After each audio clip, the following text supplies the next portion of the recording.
പറഞ്ഞുകൊണ്ടാണ് ആരംഭിക്കുന്നത്. നവാഗതനോടുള്ള ഗ്രൂപ്പിൻ്റെ ഉത്തരവാദിത്തം എന്ന ഒരു വിഷയവുമായി ബന്ധപ്പെട്ടാണ് ഞാനിവിടെ സംസാരിക്കാൻ ഉദ്ദേശിക്കുന്നത്. പ്രത്യേകിച്ച് ഗ്രൂപ്പിൻ്റെ പ്രാഥമികമായ ഉദ്ദേശം എന്ന് പറയുന്നത്, നമുക്ക് ഒരൊറ്റ കച്ചവടം മാത്രമാണുള്ളത്. മദ്യാസക്തൻ ആയിരിക്കുന്ന നമ്മൾ മദ്യരഹിതമായി നിൽക്കുകയും മറ്റുള്ളവരെ അതിൽ നിന്ന് മോചിതരാകാൻ സഹായിക്കുകയും ചെയ്യുന്ന ഒരൊറ്റ കച്ചവടമാണ് എക്കുള്ളത്. എയുടെ ബിസിനസ് എന്ന് പറയുന്നത് അതാണ്. അപ്പം എങ്ങനെയാണ് നവാഗതനെ നമ്മൾ സഹായിക്കേണ്ടത്, അല്ലെങ്കിൽ ഗ്രൂപ്പിൻ്റെ ഉത്തരവാദിത്തം എന്താണ്? പലപ്പോഴും ഞാൻ ആൽക്കഹോളിക്സ് അനോണിമസിൻ്റെ കൂട്ടായ്മയിൽ ഞാൻ ഒരു മീറ്റിംഗ് തുടങ്ങുന്നത് തന്നെ മറ്റു പലരോടുമുള്ള നീരസത്തിൻ്റെ പുറത്താണ്. എനിക്ക് പങ്കെടുക്കാനായി ഓൺലൈൻ മീറ്റിങ്ങിലുണ്ടായിരുന്ന ഞാൻ എനിക്ക് വേണ്ടി ഒരു ഫിസിക്കൽ മീറ്റിംഗ് തുടങ്ങിയ ആളാണ്. ഒരു മീറ്റിങ്ങിന് പങ്കെടുക്കാണ്ട് നേരിട്ട് തന്നെ ആൽക്കഹോളിക്സ് അനോണിമസിൻ്റെ ഒരു മീറ്റിംഗ് തുടങ്ങിയ ആളാണ്.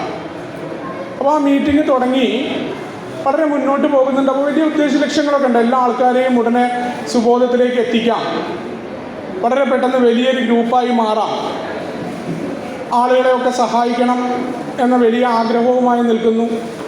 പക്ഷേ ഗ്രൂപ്പിൽ മുന്നോട്ട് പോയിക്കൊണ്ടിരിക്കുമ്പോൾ ഈ പ്രവൃത്തികളൊന്നും നടക്കുന്നില്ല എന്ന് മാത്രമല്ല, വലിയ പ്രശ്നങ്ങളിലേക്ക് ഞാൻ എത്തിപ്പെടുന്നത് ഞാൻ അറിയുന്നുണ്ടായിരുന്നില്ല. കാരണം ഒരാളെയും ഉൾക്കൊള്ളാനായിട്ട് എനിക്ക് പറ്റുന്നുണ്ടായിരുന്നില്ല. ആൽക്കഹോളിക്സ് അനോണിമസിൻ്റെ ബിഗ് ബുക്കൊക്കെ ഞാൻ വായിച്ചിട്ടുണ്ട്, എനിക്കതിലെ കാര്യങ്ങളറിയാം. ഏതൊരു മീറ്റിങ്ങിൽ കടന്നു ചെന്നാലും അവിടെയുള്ള ആളുകളെ പഠിപ്പിക്കാനുള്ള മനോഭാവം എന്നിൽ ഉടലെടുക്കാൻ തുടങ്ങി. നിരവധി പ്രശ്നങ്ങൾ സംഭവിക്കുന്നു. ഏതെങ്കിലും ആളുകൾക്ക് സന്ദേശം കൊടുക്കുന്നുണ്ട്, മറ്റുള്ളവരെ മീറ്റിങ്ങിലേക്ക് എത്തിക്കുന്ന പ്രവൃത്തികളിലേക്ക് ഏർപ്പെടുന്നുണ്ട്. പക്ഷേ ഈ വന്ന ആളുകളെ ഫോളോ ചെയ്യാതെ അവൻ അടി തട്ടിയിട്ടില്ല എന്ന കമൻറ്റ് ഞാൻ പറയും. അവിടെയാണ് ആൽക്കഹോളിക്സ് അനോണിമസ് ഇവിടെ ആരെയും വിധിക്കാനായിട്ട് അനുവദിക്കുന്നില്ല. എന്തിനാണ് 11 പടികളിൽ നിന്ന് കിട്ടിയ ആത്മീയ ഉണർവ് എന്ന് മനസ്സിലാക്കാൻ. ഈ സന്ദേശം കൊടുക്കുക എന്ന് പറയുന്നത് വളരെ എളുപ്പം ചെയ്യേണ്ട, അതല്ല എന്നുണ്ടെങ്കിൽ കേവലം ആൽക്കഹോളിക്സ് അനോണിമസ് എന്ന് പറയുന്ന ഫെല്ലോഷിപ്പ് ഇതാണ്, ഇങ്ങനെയാണ് പോകുന്നത്, നിനക്ക് മാറി നിൽക്കാം, ഈ ഒരു കേവലം ഉത്തരവാദിത്തമല്ല. അതറിയാനായിട്ട് കുറേ വൈകി. അപ്പം അതിന് കാരണം എന്താണ്, എവിടെയാണ് എൻ്റെ റിക്കവറി കിടക്കുന്നത് എന്നുള്ളതാണ്. 2 മാർഗമാണ് എൻ്റെ മുന്നിലുണ്ടായിരുന്നത്. ഒന്നില്ലെങ്കിൽ 2 AA ഉണ്ട് എന്നെൻ്റെ സ്പോൺസർ പറയാറുണ്ട്. ഒരു AA എന്ന് പറയുന്നത് ആൽക്കഹോളിക്സ് അനോണിമസിൻ്റെ ഫെല്ലോഷിപ്പിംഗ് ആണ്. എല്ലാ ദിവസവും മീറ്റിങ്ങിൽ പങ്കെടുക്കുന്നു, ഓൺലൈൻ മീറ്റിങ്ങിൽ പങ്കെടുക്കുന്നുണ്ട്, സുഖമാണ്, സന്തോഷമാണ് എന്നൊക്കെ പറയുന്നുണ്ട്. ആ മീറ്റിങ്ങിൽ ഇരിക്കുമ്പോൾ തന്നെ പലരെയും ഉൾക്കൊള്ളാൻ പറ്റുന്നില്ല. മീറ്റിംഗ് കഴിഞ്ഞ് കഴിഞ്ഞാൽ മറ്റുള്ളവരുടെ കുറ്റവും കുറവുകളും പറയുക, അതിലാണ് ആകെ ആനന്ദം ഉണ്ടായിരുന്നത്. അവൻ പറഞ്ഞത് ശരിയല്ല, അവൻ്റെ വീട്ടിലെ കാര്യങ്ങൾ ഇങ്ങനെയാണ്, ഇതൊക്കെയാണ് ഞാൻ ചർച്ച ചെയ്യുന്നത്. ഇപ്പോൾ 2 മാർഗം. ഒന്നില്ലെങ്കിൽ ഈ ഒരു രീതി തുടർന്ന് കൊണ്ടുപോകാം. സത്യത്തിൽ വലിയ അസ്വസ്ഥത എനിക്കാണ് ഉണ്ടായിരുന്നത്, മറ്റുള്ള ആൾക്കാർക്കായിരുന്നില്ല. ഞാനാണ് അതുകൊണ്ട് ഏറ്റവും കൂടുതൽ ബുദ്ധിമുട്ടിയിരുന്നത്. അതല്ല, ഈ ദുസ്സഹമായ സാഹചര്യം തുടർന്നുകൊണ്ട് മദ്യം നിർത്തുന്ന ആൾക്കാരോട് പറഞ്ഞ പോലെ തന്നെയാണ് എന്നോട് പറഞ്ഞത്. ഒന്നില്ലെങ്കിൽ പ്രോഗ്രാമിലേക്ക് വരിക, അതല്ലെങ്കിൽ ഈ രീതിയിൽ മുന്നോട്ട് പോകാം, ഏത് വേണം, മദ്യപിക്കുന്നില്ല എന്ന് മാത്രമേ ഉള്ളൂ. അവിടെ 2ാമത്തെ മാർഗം എന്ന് പറയുന്നത് ആൽക്കഹോളിക്സ് അനോണിമസിൻ്റെ പ്രോഗ്രാമാണ്. 12 പടികളാണ്. ആ ബിഗ് ബുക്ക് അല്ലെങ്കിൽ 12 തുടങ്ങിയ ലിറ്ററേച്ചറുകൾ മീറ്റിങ്ങിൽ പ്രദർശിപ്പിച്ച് വെക്കേണ്ട ഒന്നല്ല, മറിച്ച് ഞാനത് വായിക്കേണ്ടതാണ്. വായിച്ചിട്ട് ഞാൻ മറ്റുള്ളവരെ പഠിപ്പിക്കാനായിട്ട് മീറ്റിങ്ങിൽ പറയേണ്ടതല്ല, അത് പ്രയോഗത്തിൽ വരുത്താനുള്ള തുടക്കം വേണം. അതിനെക്കുറിച്ചൊരു കഥ പറയുമായിരുന്നു. എൻ്റെ കുഴപ്പം കിടക്കുന്നത് ആൽക്കഹോളിക്സ് അനോണിമസിൽ ഇത് ഉൾക്കൊള്ളാനുള്ള കഴിവ് എനിക്കില്ലാത്തത്. ഒരു സ്ഥലത്ത് ജ്ഞാനി എന്ന് പറയുന്ന ഒരാൾ ജീവിച്ചിരിപ്പുണ്ടായിരുന്നു. അദ്ദേഹത്തിന് ഭയങ്കര അറിവാണ്. അദ്ദേഹത്തിന് ദൈവത്തിനെ കാണാനായിട്ട് അദ്ദേഹം ലോകം മുഴുവൻ സഞ്ചരിച്ചു. അപ്പോൾ ലോകം മുഴുവൻ സഞ്ചരിക്കുന്ന സമയത്ത് നിരവധിയായ പുസ്തകങ്ങൾ വായിച്ചു, ഗ്രന്ഥശേഖരങ്ങൾ അദ്ദേഹം ശേഖരിച്ചു. എല്ലാ ഭാഗത്തു നിന്നും എങ്ങനെയാണ് ദൈവത്തെ കണ്ടെത്തേണ്ടത് എന്ന അറിവ് നേടാനുള്ള ശ്രമം അദ്ദേഹം നടത്തി. ആ അറിവ് നേടിയ മഹത്തായ ഗ്രന്ഥങ്ങളെ തൻ്റെ തലച്ചുവടായി അദ്ദേഹം ഏറ്റിക്കൊണ്ട് ഇങ്ങനെ നടക്കുകയാണ്. ലോകം മുഴുവൻ അദ്ദേഹം നടന്നു. എവിടെയും അദ്ദേഹത്തിന് കണ്ടെത്താൻ പറ്റുന്നില്ല ദൈവത്തെ. വളരെ വിഷണ്ണനായി, വളരെയധികം ബുദ്ധിമുട്ടോടുകൂടി അദ്ദേഹം സഞ്ചരിച്ചുകൊണ്ടിരിക്കുകയായിരുന്നു. അങ്ങനെ ഇരിക്കെ ആ ഒരു ഗ്രാമത്തിൽ അദ്ദേഹം ഇങ്ങനെ സഞ്ചരിച്ചു കൊണ്ടിരിക്കുന്ന ഒരു ഗ്രാമത്തിൽ ഒരു സാധു വന്നിട്ടുണ്ട്. അദ്ദേഹം വളരെ പ്രഗത്ഭനാണ്, ദൈവത്തെ കാണിച്ചു തരാനുള്ള കഴിവ് അദ്ദേഹത്തിനുണ്ട് എന്ന് കേൾക്കുകയാണ്. അപ്പോൾ പറഞ്ഞു, ദൈവത്തെ കാണാനായിട്ട് ഈ സാധുവിൻ്റെ അടുത്തേക്ക് ജ്ഞാനി പോയി. അപ്പോൾ തലയിൽ വലിയ ചുമടുകൾ, ഇങ്ങനെ ലോകം മുഴുവൻ ദൈവത്തെ തേടി അറിഞ്ഞതുകൊണ്ട് വലിയ ഗ്രന്ഥക്കെട്ടുകളുടെ ശേഖരം ഇദ്ദേഹത്തിൻ്റെ തലയിലുണ്ട്. നിർത്തണം.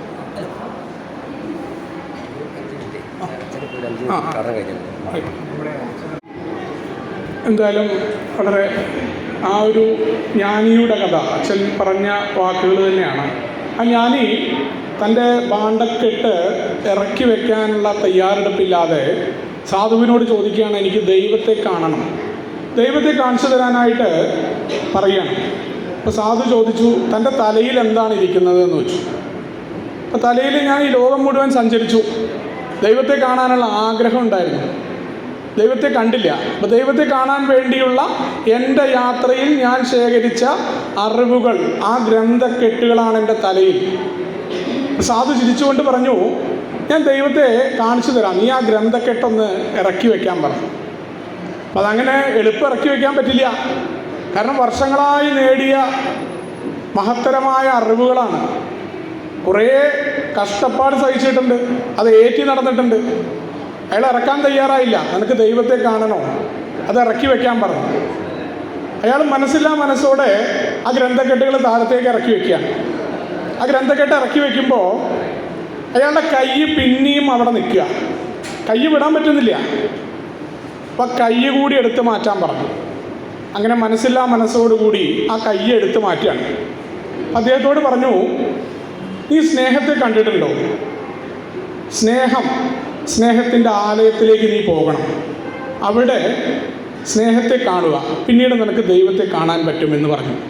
അപ്പോൾ എവിടെയാണ് സ്നേഹമുള്ളതെന്ന് ചോദിച്ചു. അപ്പോൾ പറഞ്ഞു, അടുത്തൊരു ഗ്രാമമുണ്ട്, ആ ഗ്രാമത്തിൽ ചന്തയുണ്ട്, നീ ആ ചന്തയിലേക്ക് പോവുക, അവിടെ നിനക്ക് സ്നേഹം എന്താണെന്ന് ആളുകളുടെ ഇടയിൽ കാണാൻ പറ്റുമെന്ന് പറയുകയാണ്. അങ്ങനെ ഈ വ്യക്തി, ഞാൻ ആ ഗ്രന്ഥക്കെട്ടുകളൊക്കെ അവിടെ ഉപേക്ഷിച്ചുകൊണ്ട് പെട്ടെന്ന് തന്നെ ദൈവത്തെ കാണാൻ പറ്റുമെന്ന ആഗ്രഹത്തോടു കൂടി പോവുകയാണ്. ഇദ്ദേഹം കുറേ കഴിഞ്ഞ് തിരിച്ചു വരുന്നില്ല. കുറേ ദിവസങ്ങൾ കഴിഞ്ഞു, സാധുവിന് പോകേണ്ട സമയമായി. അപ്പോൾ സാധു ഓരോ സ്ഥലങ്ങളിലേക്ക് യാത്ര പോവുകയാണ്. അപ്പോൾ ഈ ഗ്രന്ഥക്കെട്ടുകളൊക്കെ സാധുവിൻ്റെ കയ്യിലാണുള്ളത്. ഇദ്ദേഹം ഈ ഗ്രന്ഥക്കെട്ടുകളുമായിട്ട് ഇയാളെ സമീപിച്ചു. ഇയാൾ എവിടെയാണെന്ന് അറിയാൻ അയാൾക്ക് സമയമില്ല. അയാൾ ആ ചന്തയിലെ പണികളിൽ ഇങ്ങനെ മുഴുകിക്കൊണ്ടിരിക്കുകയാണ്. ആനന്ദ നൃത്തമാടുന്നുണ്ട്, ആളുകളുമായി ചിരിച്ച് സന്തോഷത്തോടു കൂടി, വളരെ നൃത്തത്തോടു കൂടിയാണ് അയാൾ ഓരോ പ്രവൃത്തികളും ചെയ്യുന്നത്. അയാളെ വളരെ കഷ്ടപ്പെട്ട് പിടിച്ചിരുത്തി. എന്നിട്ട് ചോദിച്ചു, നീ എവിടെയായിരുന്നു ജ്ഞാനി? നിൻ്റെ ഈ ജ്ഞാനഭാണ്ഡം ഞാനിത് അവിടെ കൊണ്ടുവന്നിട്ട് നിനക്കിത് വേണ്ടേ? അപ്പോൾ അയാൾ പറഞ്ഞു, എനിക്ക് വേണ്ട, കാരണം ഞാൻ സ്നേഹത്തെ അറിഞ്ഞു. സ്നേഹത്തെ അറിഞ്ഞ നിമിഷം മുതൽ എനിക്ക് ദൈവത്തിൻ്റെ ആവശ്യമില്ല. ഇവിടെയാണ് സ്നേഹത്തിലാണ് ദൈവം എന്ന് പറയുന്ന ഒരു കഥയുണ്ട്. ആൽക്കഹോളിക്സ് അനോണിമസിൻ്റെ കൂട്ടായ്മയിൽ മറ്റുള്ള ആളുകളെ സഹായിക്കാനായിട്ട് ആ 11 പടികളിൽ നിന്ന് കിട്ടിയ ആത്മീയ ഉണർവ് അവിടെയാണ്. അവിടെ എന്താണ് എൻ്റെ കുഴപ്പമെന്ന് വിലയിരുത്തിക്കൊണ്ട് പലപ്പോഴും പരാജയപ്പെട്ടു പോകുന്നതിൻ്റെ കാരണം പല മദ്യാസക്തരെയും ഗ്രൂപ്പിലേക്ക് എത്തിക്കും. അവർ വീണ്ടും വീണു പോകും. അപ്പോൾ പറയുന്നൊരു കാര്യമാണ്, ഞാനടക്കം അടി തട്ടിയിട്ടില്ല, അവൻ കുറച്ചുകൂടി അടി തട്ടാറുണ്ട്. ആരാ ഇത് നിശ്ചയിക്കുന്നത്? ഈ അടി തട്ടുന്നതിൻ്റെ അളവ് ആരുടെ കയ്യിലുള്ളത്? ആർക്കെങ്കിലും പറഞ്ഞിട്ടുണ്ടോ? ദൈവം കളി ഉപേക്ഷിക്കുന്നു എന്ന് 3ാമത്തെ പടിയിൽ പറയുന്ന നമ്മളിവിടെ പറയുകയാണ്, മറ്റുള്ള ആൾക്കാരെ വിലയിരുത്തിക്കൊണ്ട്. റിലാപ്സ് പ്രിവെൻഷൻ പ്രോഗ്രാമാണ് ആൽക്കഹോളിക്സ് അനോണിമസ് എന്ന് പറയും. അതിനാണ് മറ്റുള്ളവരോടൊത്തുള്ള പ്രവർത്തനം എന്ന് പറയുന്നൊരു അധ്യായമുണ്ട്. ആ അധ്യായം ഞാൻ പരിശീലിക്കേണ്ടിയിരിക്കുന്നു. ആ അധ്യായം പരിശീലിക്കുമ്പോൾ ഞാൻ പൂർണ്ണമായി എൻ്റെ കടമ നിർവഹിച്ചോ? ആൽക്കഹോളിക്സ് അനോണിമസ് ആണ് എൻ്റെ ജീവനും ജീവിതവും തന്നത് എന്ന് ഞാൻ പറയുന്നുണ്ട്. ഞാൻ മീറ്റിങ്ങിൽ ഘോരഘോരം ഷെയർ ചെയ്യുന്നുണ്ട്. ഞാൻ ദൈവത്തെക്കുറിച്ചും സ്നേഹത്തെക്കുറിച്ചൊക്കെ വാചാലനാവുന്നുണ്ട്. ഇതൊക്കെ എൻ്റെ ജീവിതത്തിൽ കടന്നു വന്നോ? ഞാൻ എൻ്റെ 12ാം പടി പ്രവർത്തനം വളരെ കൃത്യമായിട്ടാണോ ചെയ്തത്? ഗ്രൂപ്പിൻ്റെ ഉത്തരവാദിത്തമാണ്. കാരണം 1935 നമ്മുടെ ഫെല്ലോഷിപ്പ് തുടങ്ങുമ്പോൾ 2 പേരിൽ നിന്ന് 100 പേരായത് 39-ലാണ്. അതിൻ്റെ ഒരു ചരിത്രമുണ്ട്. എന്തിനാണ് ആൽക്കഹോളിക്സ് അനോണിമസിൻ്റെ ചരിത്രത്തിലേക്ക് നമ്മൾ നോക്കേണ്ട കാര്യം? കാരണം ഈ ചരിത്ര നാൾവഴികളിൽ നിന്നാണ് ആൽക്കഹോളിക്സ് അനോണിമസ് ഓരോ ലിറ്ററേച്ചറുകളും ഉണ്ടാക്കിയിട്ടുള്ളത്, ഏടെ പാരമ്പര്യങ്ങൾ പാലിച്ചിട്ടുള്ളത്. ഞാനൊക്കെ തുടക്കത്തിൽ വന്ന സമയത്ത് ഈ പാരമ്പര്യം എന്ന് പറയുന്നത് ഗ്രൂപ്പിൽ പാലിക്കേണ്ടതാണ്. എനിക്കതിൻ്റെ കാര്യങ്ങൾ അറിയേണ്ട കാര്യമില്ല. കൺസെപ്റ്റുകൾ ഇപ്പോൾ പോലും ഒരാൾ പറഞ്ഞതാണ് ലോക സേവനത്തിനാണ് കൺസെപ്റ്റ് എന്നാണ് പറഞ്ഞത്. പക്ഷേ ആൽക്കഹോളിക്സ് അനോണിമസിൻ്റെ ഒരു GSR ലെവലിലുള്ള ഒരാൾ AAയുടെ 12 സങ്കല്പങ്ങൾ അറിയണം. 36 തത്വങ്ങളാണ് ആൽക്കഹോളിക്സ് അനോണിമസിനുള്ളത്. ഒന്ന് 12 പടികളിലൂടെ സ്വയം നമ്മളെ മനസ്സിലാക്കാനും നമ്മളെ സംസ്കരിച്ചെടുക്കാനുമുള്ള 12 പടിയാണ്. അതോടൊപ്പം തന്നെ ഈ കൂട്ടായ്മയിൽ ഒന്നായി നിൽക്കാനായി ഉപയോഗിക്കേണ്ടതാണ് 12 പാരമ്പര്യങ്ങൾ. സേവനത്തിനിറങ്ങുന്ന ഓരോ വ്യക്തിയും അയാൾക്ക് 12 സങ്കല്പങ്ങളെക്കുറിച്ച് അറിയണം. ഇത് മനസ്സിലാക്കാനായിട്ട് ആരംഭിക്കുമ്പോൾ എൻ്റെ അറിവിൻ്റെ പരിമിതിയെക്കുറിച്ചുള്ള ബോധ്യം എനിക്ക് വരും. ഞാൻ ഇനി എത്ര പഠിക്കേണ്ടിയിരിക്കുന്നു എന്ന് തുടങ്ങുന്നിടത്ത് നമുക്കുള്ള എല്ലാ നിർദ്ദേശങ്ങളും ആൽക്കഹോളിക്സ് അനോണിമസിൽ പറഞ്ഞിട്ടുണ്ട്. എങ്ങനെയാണ് ഒരു ഗ്രൂപ്പ് നവാഗതനെ സഹായിക്കേണ്ടത്, പാരമ്പര്യങ്ങളിൽ നിന്നുകൊണ്ട് എന്തുകൊണ്ടാണ് നമുക്ക് പ്രശ്നങ്ങൾ ഉണ്ടാകുന്നത്, പുതുമക്കാർ വന്ന് ആ ഗ്രൂപ്പിൽ നിൽക്കാതിരിക്കുമ്പോൾ ഗ്രൂപ്പിൻ്റെ ഇൻവെൻ്ററി ഉണ്ട്. പാരമ്പര്യ പരിശോധനാ സഹായി എന്നത് ഒരു AA അംഗം ഗ്രേപ്പ് പോയിന്റിൽ പ്രസിദ്ധീകരിച്ചതാണ്. ഇതിനൊക്കെ ചരിത്രപരമായ കാരണം എന്ന് പറയുന്നത് 1939 100ഓളം പേരായി നിൽക്കുന്ന സമയത്ത് 1938 അവിടെ ക്ലാരൻസ് എസ് എന്ന് പറയുന്ന ഒരാൾ ക്ലീവ്ലാൻഡ് എന്ന് പറയുന്ന അമേരിക്കയിലെ സ്ഥലത്ത് നിന്ന് നമ്മുടെ സഹസ്ഥാപകനായ ബോബിൻ്റെ ക്ലിനിക്കിലേക്ക് എത്തുകയാണ്. അദ്ദേഹവും അദ്ദേഹത്തിൻ്റെ ഭാര്യ ഡൊറോത്തിയും കൂടിയിട്ട്. അന്ന് വളരെ വിഷമിച്ചിട്ടും അദ്ദേഹത്തിൽ നിന്ന് മാറി നിൽക്കാനായിട്ട് അദ്ദേഹത്തിന് സാധിക്കുന്നില്ല. വളരെ വിഷമിച്ചിട്ടാണ് അദ്ദേഹം അവിടെ വരുന്നു. ബോബ് അദ്ദേഹത്തിനോട് കാര്യങ്ങളൊക്കെ വ്യക്തമാക്കുന്നു. അദ്ദേഹം സിസ്റ്റർ ഇഗ്നേഷ്യയെ പരിചയപ്പെടുന്നു, മറ്റ് 7 അംഗങ്ങളെ. അപ്പോൾ 4 വർഷം സോബറിറ്റി കിട്ടിയിട്ടുള്ള മദ്യരഹിതമായ ആളുകളെ കാണുമ്പോൾ വളരെയധികം സന്തോഷം ഉണ്ടാകുന്നു. അങ്ങനെ അവർ ക്ലീവ്ലാൻഡിൽ പല അംഗങ്ങളും ഓഹിയോയിലെത്തി ഗ്രൂപ്പിലേക്ക് പങ്കെടുക്കുകയാണ്. ഒരു 20ഓളം അംഗങ്ങൾ സോബർട്ടിയിലേക്ക് വരുന്നു. അപ്പോൾ അന്ന് ഈ കത്തോലിക്ക സഭയും പ്രൊട്ടസ്റ്റൻ്റ് വിഭാഗം നമ്മുടെ ഒരു ഗ്രൂപ്പ്, അക്രോണിലെ ഒരു ഗ്രൂപ്പ്, ന്യൂയോർക്കിലെ ഗ്രൂപ്പ് ഓക്സ്ഫോർഡ് ഗ്രൂപ്പിൽ നിന്ന് പോയിട്ടില്ല. അത് പ്രൊട്ടസ്റ്റൻ്റ് വിഭാഗവുമായി ബന്ധപ്പെട്ടുകൊണ്ടുള്ള പല പ്രശ്നങ്ങളും അന്ന് സഭകളുടെ ഇടയിലുണ്ടായിരുന്നു. അപ്പോൾ ക്ലാരൻസസിന് മതവിശ്വാസിയല്ലായിരുന്നു ക്ലാരൻസസ്. പക്ഷെ അദ്ദേഹത്തിൻ്റെ സഭ എന്ന് പറയുന്ന കത്തോലിക്ക സഭയ്ക്കുണ്ടായ ചില പ്രശ്നങ്ങൾ ഇതൊക്കെ ഇതിന് ഘടകമായിട്ടുണ്ട്. ക്ലീവ്ലാൻഡിലുള്ള പള്ളിയിലച്ചന്മാർ ഈ ഗ്രൂപ്പിലേക്ക് പോകരുത് എന്ന് പറയുന്നു. അവരങ്ങനെ ക്ലീവ്ലാൻഡിൽ ആൽക്കഹോളിക്സ് അനോണിമസിൻ്റെ ഗ്രൂപ്പ് തുടങ്ങാനായിട്ട് തീരുമാനിക്കുകയാണ്. ആദ്യമായി ആൽക്കഹോളിക്സ് അനോണിമസ് എന്ന പേര് 1939 ക്ലീവ്ലാൻഡിലാണ് ഇടുന്നത്. 3ാമത്തെ ഗ്രൂപ്പാണ്. ആ സമയത്ത് അദ്ദേഹത്തിൻ്റെ പ്ലെയിൻ ഡീലർ എന്ന് പറയുന്ന ഒരു പത്രത്തിൽ മദ്യാസക്തി എന്ന് പറയുന്ന രോഗത്തെക്കുറിച്ചും എങ്ങനെയാണ് ആൽക്കഹോളിക്സ് അനോണിമസ് ഇതിന് സഹായിക്കുന്നത് എന്ന് പറഞ്ഞുകൊണ്ടൊരു ലേഖനം പ്രസിദ്ധീകരിച്ചു വൈകുന്നേരങ്ങളിൽ. ആ റിപ്പോർട്ടറുടെ പേരൊക്കെ കംസ് ഓഫ് ഏജിൽ വളരെ എടുത്ത് പറയുന്നുണ്ട്. വലിയ സഹായങ്ങളാണ് അദ്ദേഹം ചെയ്തത്. അപ്പോൾ നിരന്തരമായി എല്ലാ ദിവസവും വൈകുന്നേരം ഇറങ്ങുന്ന പത്രങ്ങളിൽ ആൽക്കഹോളിക്സ് അനോണിമസിനെ കുറിച്ചുള്ള വാർത്തകൾ വരാൻ തുടങ്ങി. അപ്പോൾ ഈ പറയുന്ന 100ഓളം പഴമക്കാരാണെന്നുള്ളത് അവർക്ക് വലിയ ഭയമായി. എവിടേക്കാണ് ഇവർ ഈ ഗ്രൂപ്പിനെ കൊണ്ടുപോകുന്നത്? കാരണം ഞങ്ങൾ ഈ 100 പേരാവാൻ തന്നെ 4 വർഷം എടുത്തു. ഇനി എങ്ങനെയാണ് മുന്നോട്ട് പോകുന്നത്? ഈ പഴമക്കാരൊക്കെ ആകെ പല രീതിയിൽ അഭിപ്രായ പ്രകടനങ്ങൾ നടത്തി. ഈ ക്ലീവ്ലാൻഡിൽ ഇവരുടെ പ്രവർത്തനം വളരെ മോശമായ രീതിയിലാണ് പോയിക്കൊണ്ടിരിക്കാൻ പോകുന്നത്. ഇവരെങ്ങനെ ഡീൽ ചെയ്യും? ആൽക്കഹോളിക്സ് അനോണിമസിനെ കുറിച്ച് നിരന്തരം പത്രങ്ങളിൽ വാർത്ത വരുന്നു. ആദ്യത്തെ പാംപ്ലെറ്റ് AAയിൽ ഇറങ്ങുന്നത് mister X and alcoholics anonymous എന്ന പാംപ്ലെറ്റ് അവിടെ ഇറങ്ങുന്നു.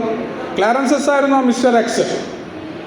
പക്ഷേ അവരവിടെ നടപ്പിലാക്കിയിട്ടുള്ള പദ്ധതികൾ, അതിൻ്റെ വിജയം എന്ന് പറയുന്ന അപ്പോഴേക്കും ആൽക്കഹോളിക്സ് അനോണിമസ് എന്ന നമ്മുടെ അടിസ്ഥാന ഗ്രന്ഥം ഇറങ്ങി. അവിടെ 1939 ഈ ഗ്രൂപ്പിൻ്റെ മാറ്റം എന്ന് പറയുന്നത്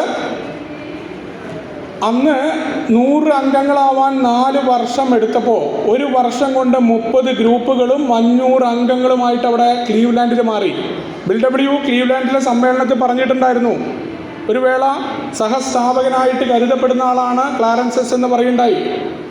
അപ്പോൾ അദ്ദേഹം നടത്തിയ പ്രവർത്തനങ്ങൾ 3 പാഠങ്ങളാണ് ഈ ക്ലീവ്ലാൻഡിലെ പ്രവർത്തനത്തിൽ നിന്ന് ആൽക്കഹോളിക്സ് അനോണിമസിന് പഠിക്കാനുള്ളത് എന്ന് BW കംസ് ഓഫ് ഏജിൽ അഭിപ്രായപ്പെട്ടിട്ടുണ്ട്. അത് 3 പാഠങ്ങൾ. ഒന്ന്, വ്യക്തിപരമായ സ്പോൺസർഷിപ്പ്, ടെമ്പററി സ്പോൺസർഷിപ്പ് എന്ന് പറയുന്ന പരിപാടി. നമ്മളെല്ലാവരും പറയാറുണ്ട് 12ാം പടി പ്രവർത്തനം. ഈ 12ാം പടി പ്രവർത്തനം എന്ന് പറയുന്നത് ടെമ്പററി സ്പോൺസർഷിപ്പാണ്. ഒരു അംഗത്തെ എങ്ങനെയാണ് ആൽക്കഹോളിക്സ് അനോണിമസിൻ്റെ മീറ്റിങ്ങിൽ നിർത്തേണ്ടത്, അയാളോട് എങ്ങനെ ഇടപെടണം, അതന്നാണ് ആരംഭിച്ചത്. അന്ന് പല ആളുകളും 2 മാസവും 3 മാസവുമായ ആളുകളാണ് ഇത്തരം പ്രവൃത്തികളിലേക്ക് വന്നത്. ആദ്യമായി സ്പോൺസർഷിപ്പ് എന്ന പാംലെറ്റ് ഇറങ്ങുന്നത് ക്ലീവ്ലാൻഡിലായിരുന്നു. അതോടൊപ്പം രണ്ടാമത്തെ കാര്യം എന്ന് പറയുന്നത് പുതുമക്കാരെ പഠിപ്പിക്കാൻ അന്ന് നിരവധി പ്രശ്നങ്ങൾ അവിടെ ഉണ്ടായി ഗ്രൂപ്പുകളിൽ. ആൽക്കഹോളിക്സ് അനോണിമസിൻ്റെ ബിഗ് ബുക്കാണ് അവർക്ക് ഉത്തരമായിട്ട് കിട്ടിയത്. ഏറ്റവും നല്ലത് എയുടെ ലിറ്ററേച്ചറുകളാണ്. തർക്കങ്ങൾ ഉണ്ടാകുമ്പോൾ അവിടേക്ക് നോക്കാനുള്ള പ്രേരണ അതുള്ള പാഠമാണ്. മൂന്നാമത്തെ കാര്യമാണ് ആൽക്കഹോളിക്സ് അനോണിമസ് എന്നത് ജനങ്ങളുടെ ഇടയിൽ അറിയപ്പെടണം.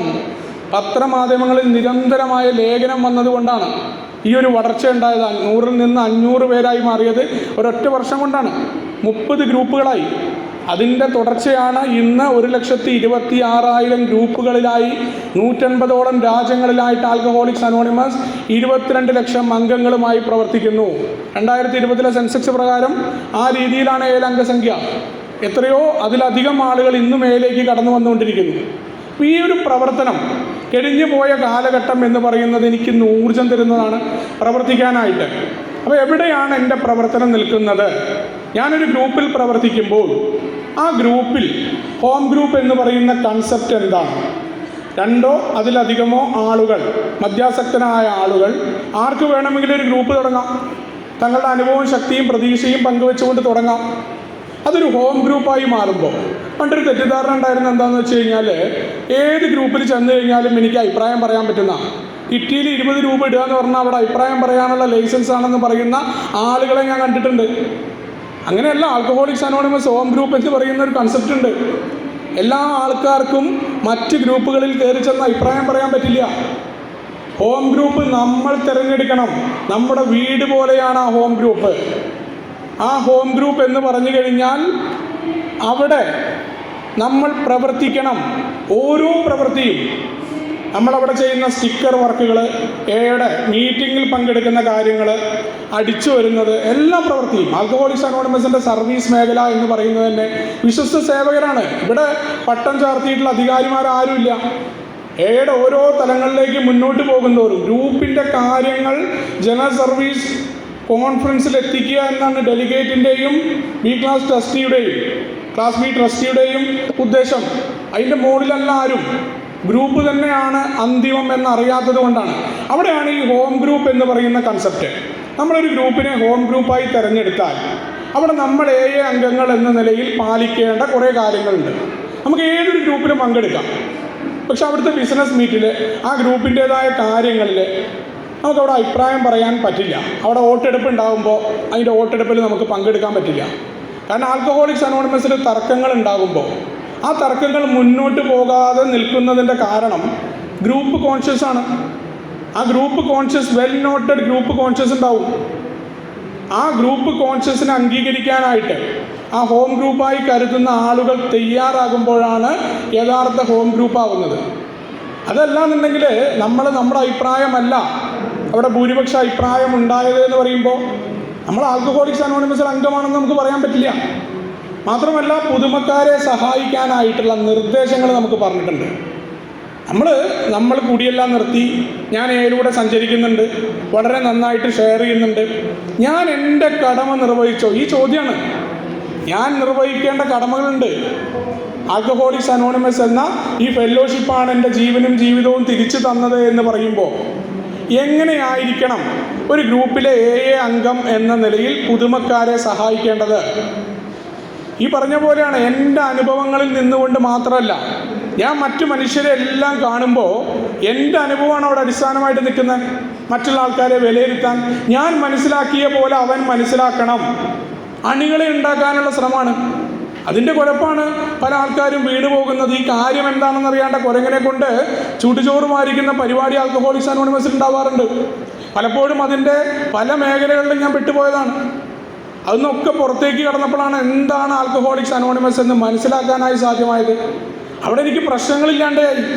ഒരു മീറ്റിങ്ങിലും എൻ്റെ എതിരഭിപ്രായം പറയുന്നവൻ്റെ കൂടെ തോളിൽ കൈയിട്ട് നിൽക്കാൻ എന്നെ ആൽക്കഹോളിക്സ് അനോണിമസ് ഇന്ന് പ്രാപ്തമാക്കുന്നുണ്ട്. അവിടെയൊക്കെ ആത്മീയത എന്ന് പറയുന്നത് കഴിവുകേടല്ല. എൻ്റെ കാര്യങ്ങൾ കൃത്യമായി നോ എന്ന് പറയേണ്ടടുത്ത് നോ എന്ന് പറഞ്ഞുകൊണ്ടാണ്.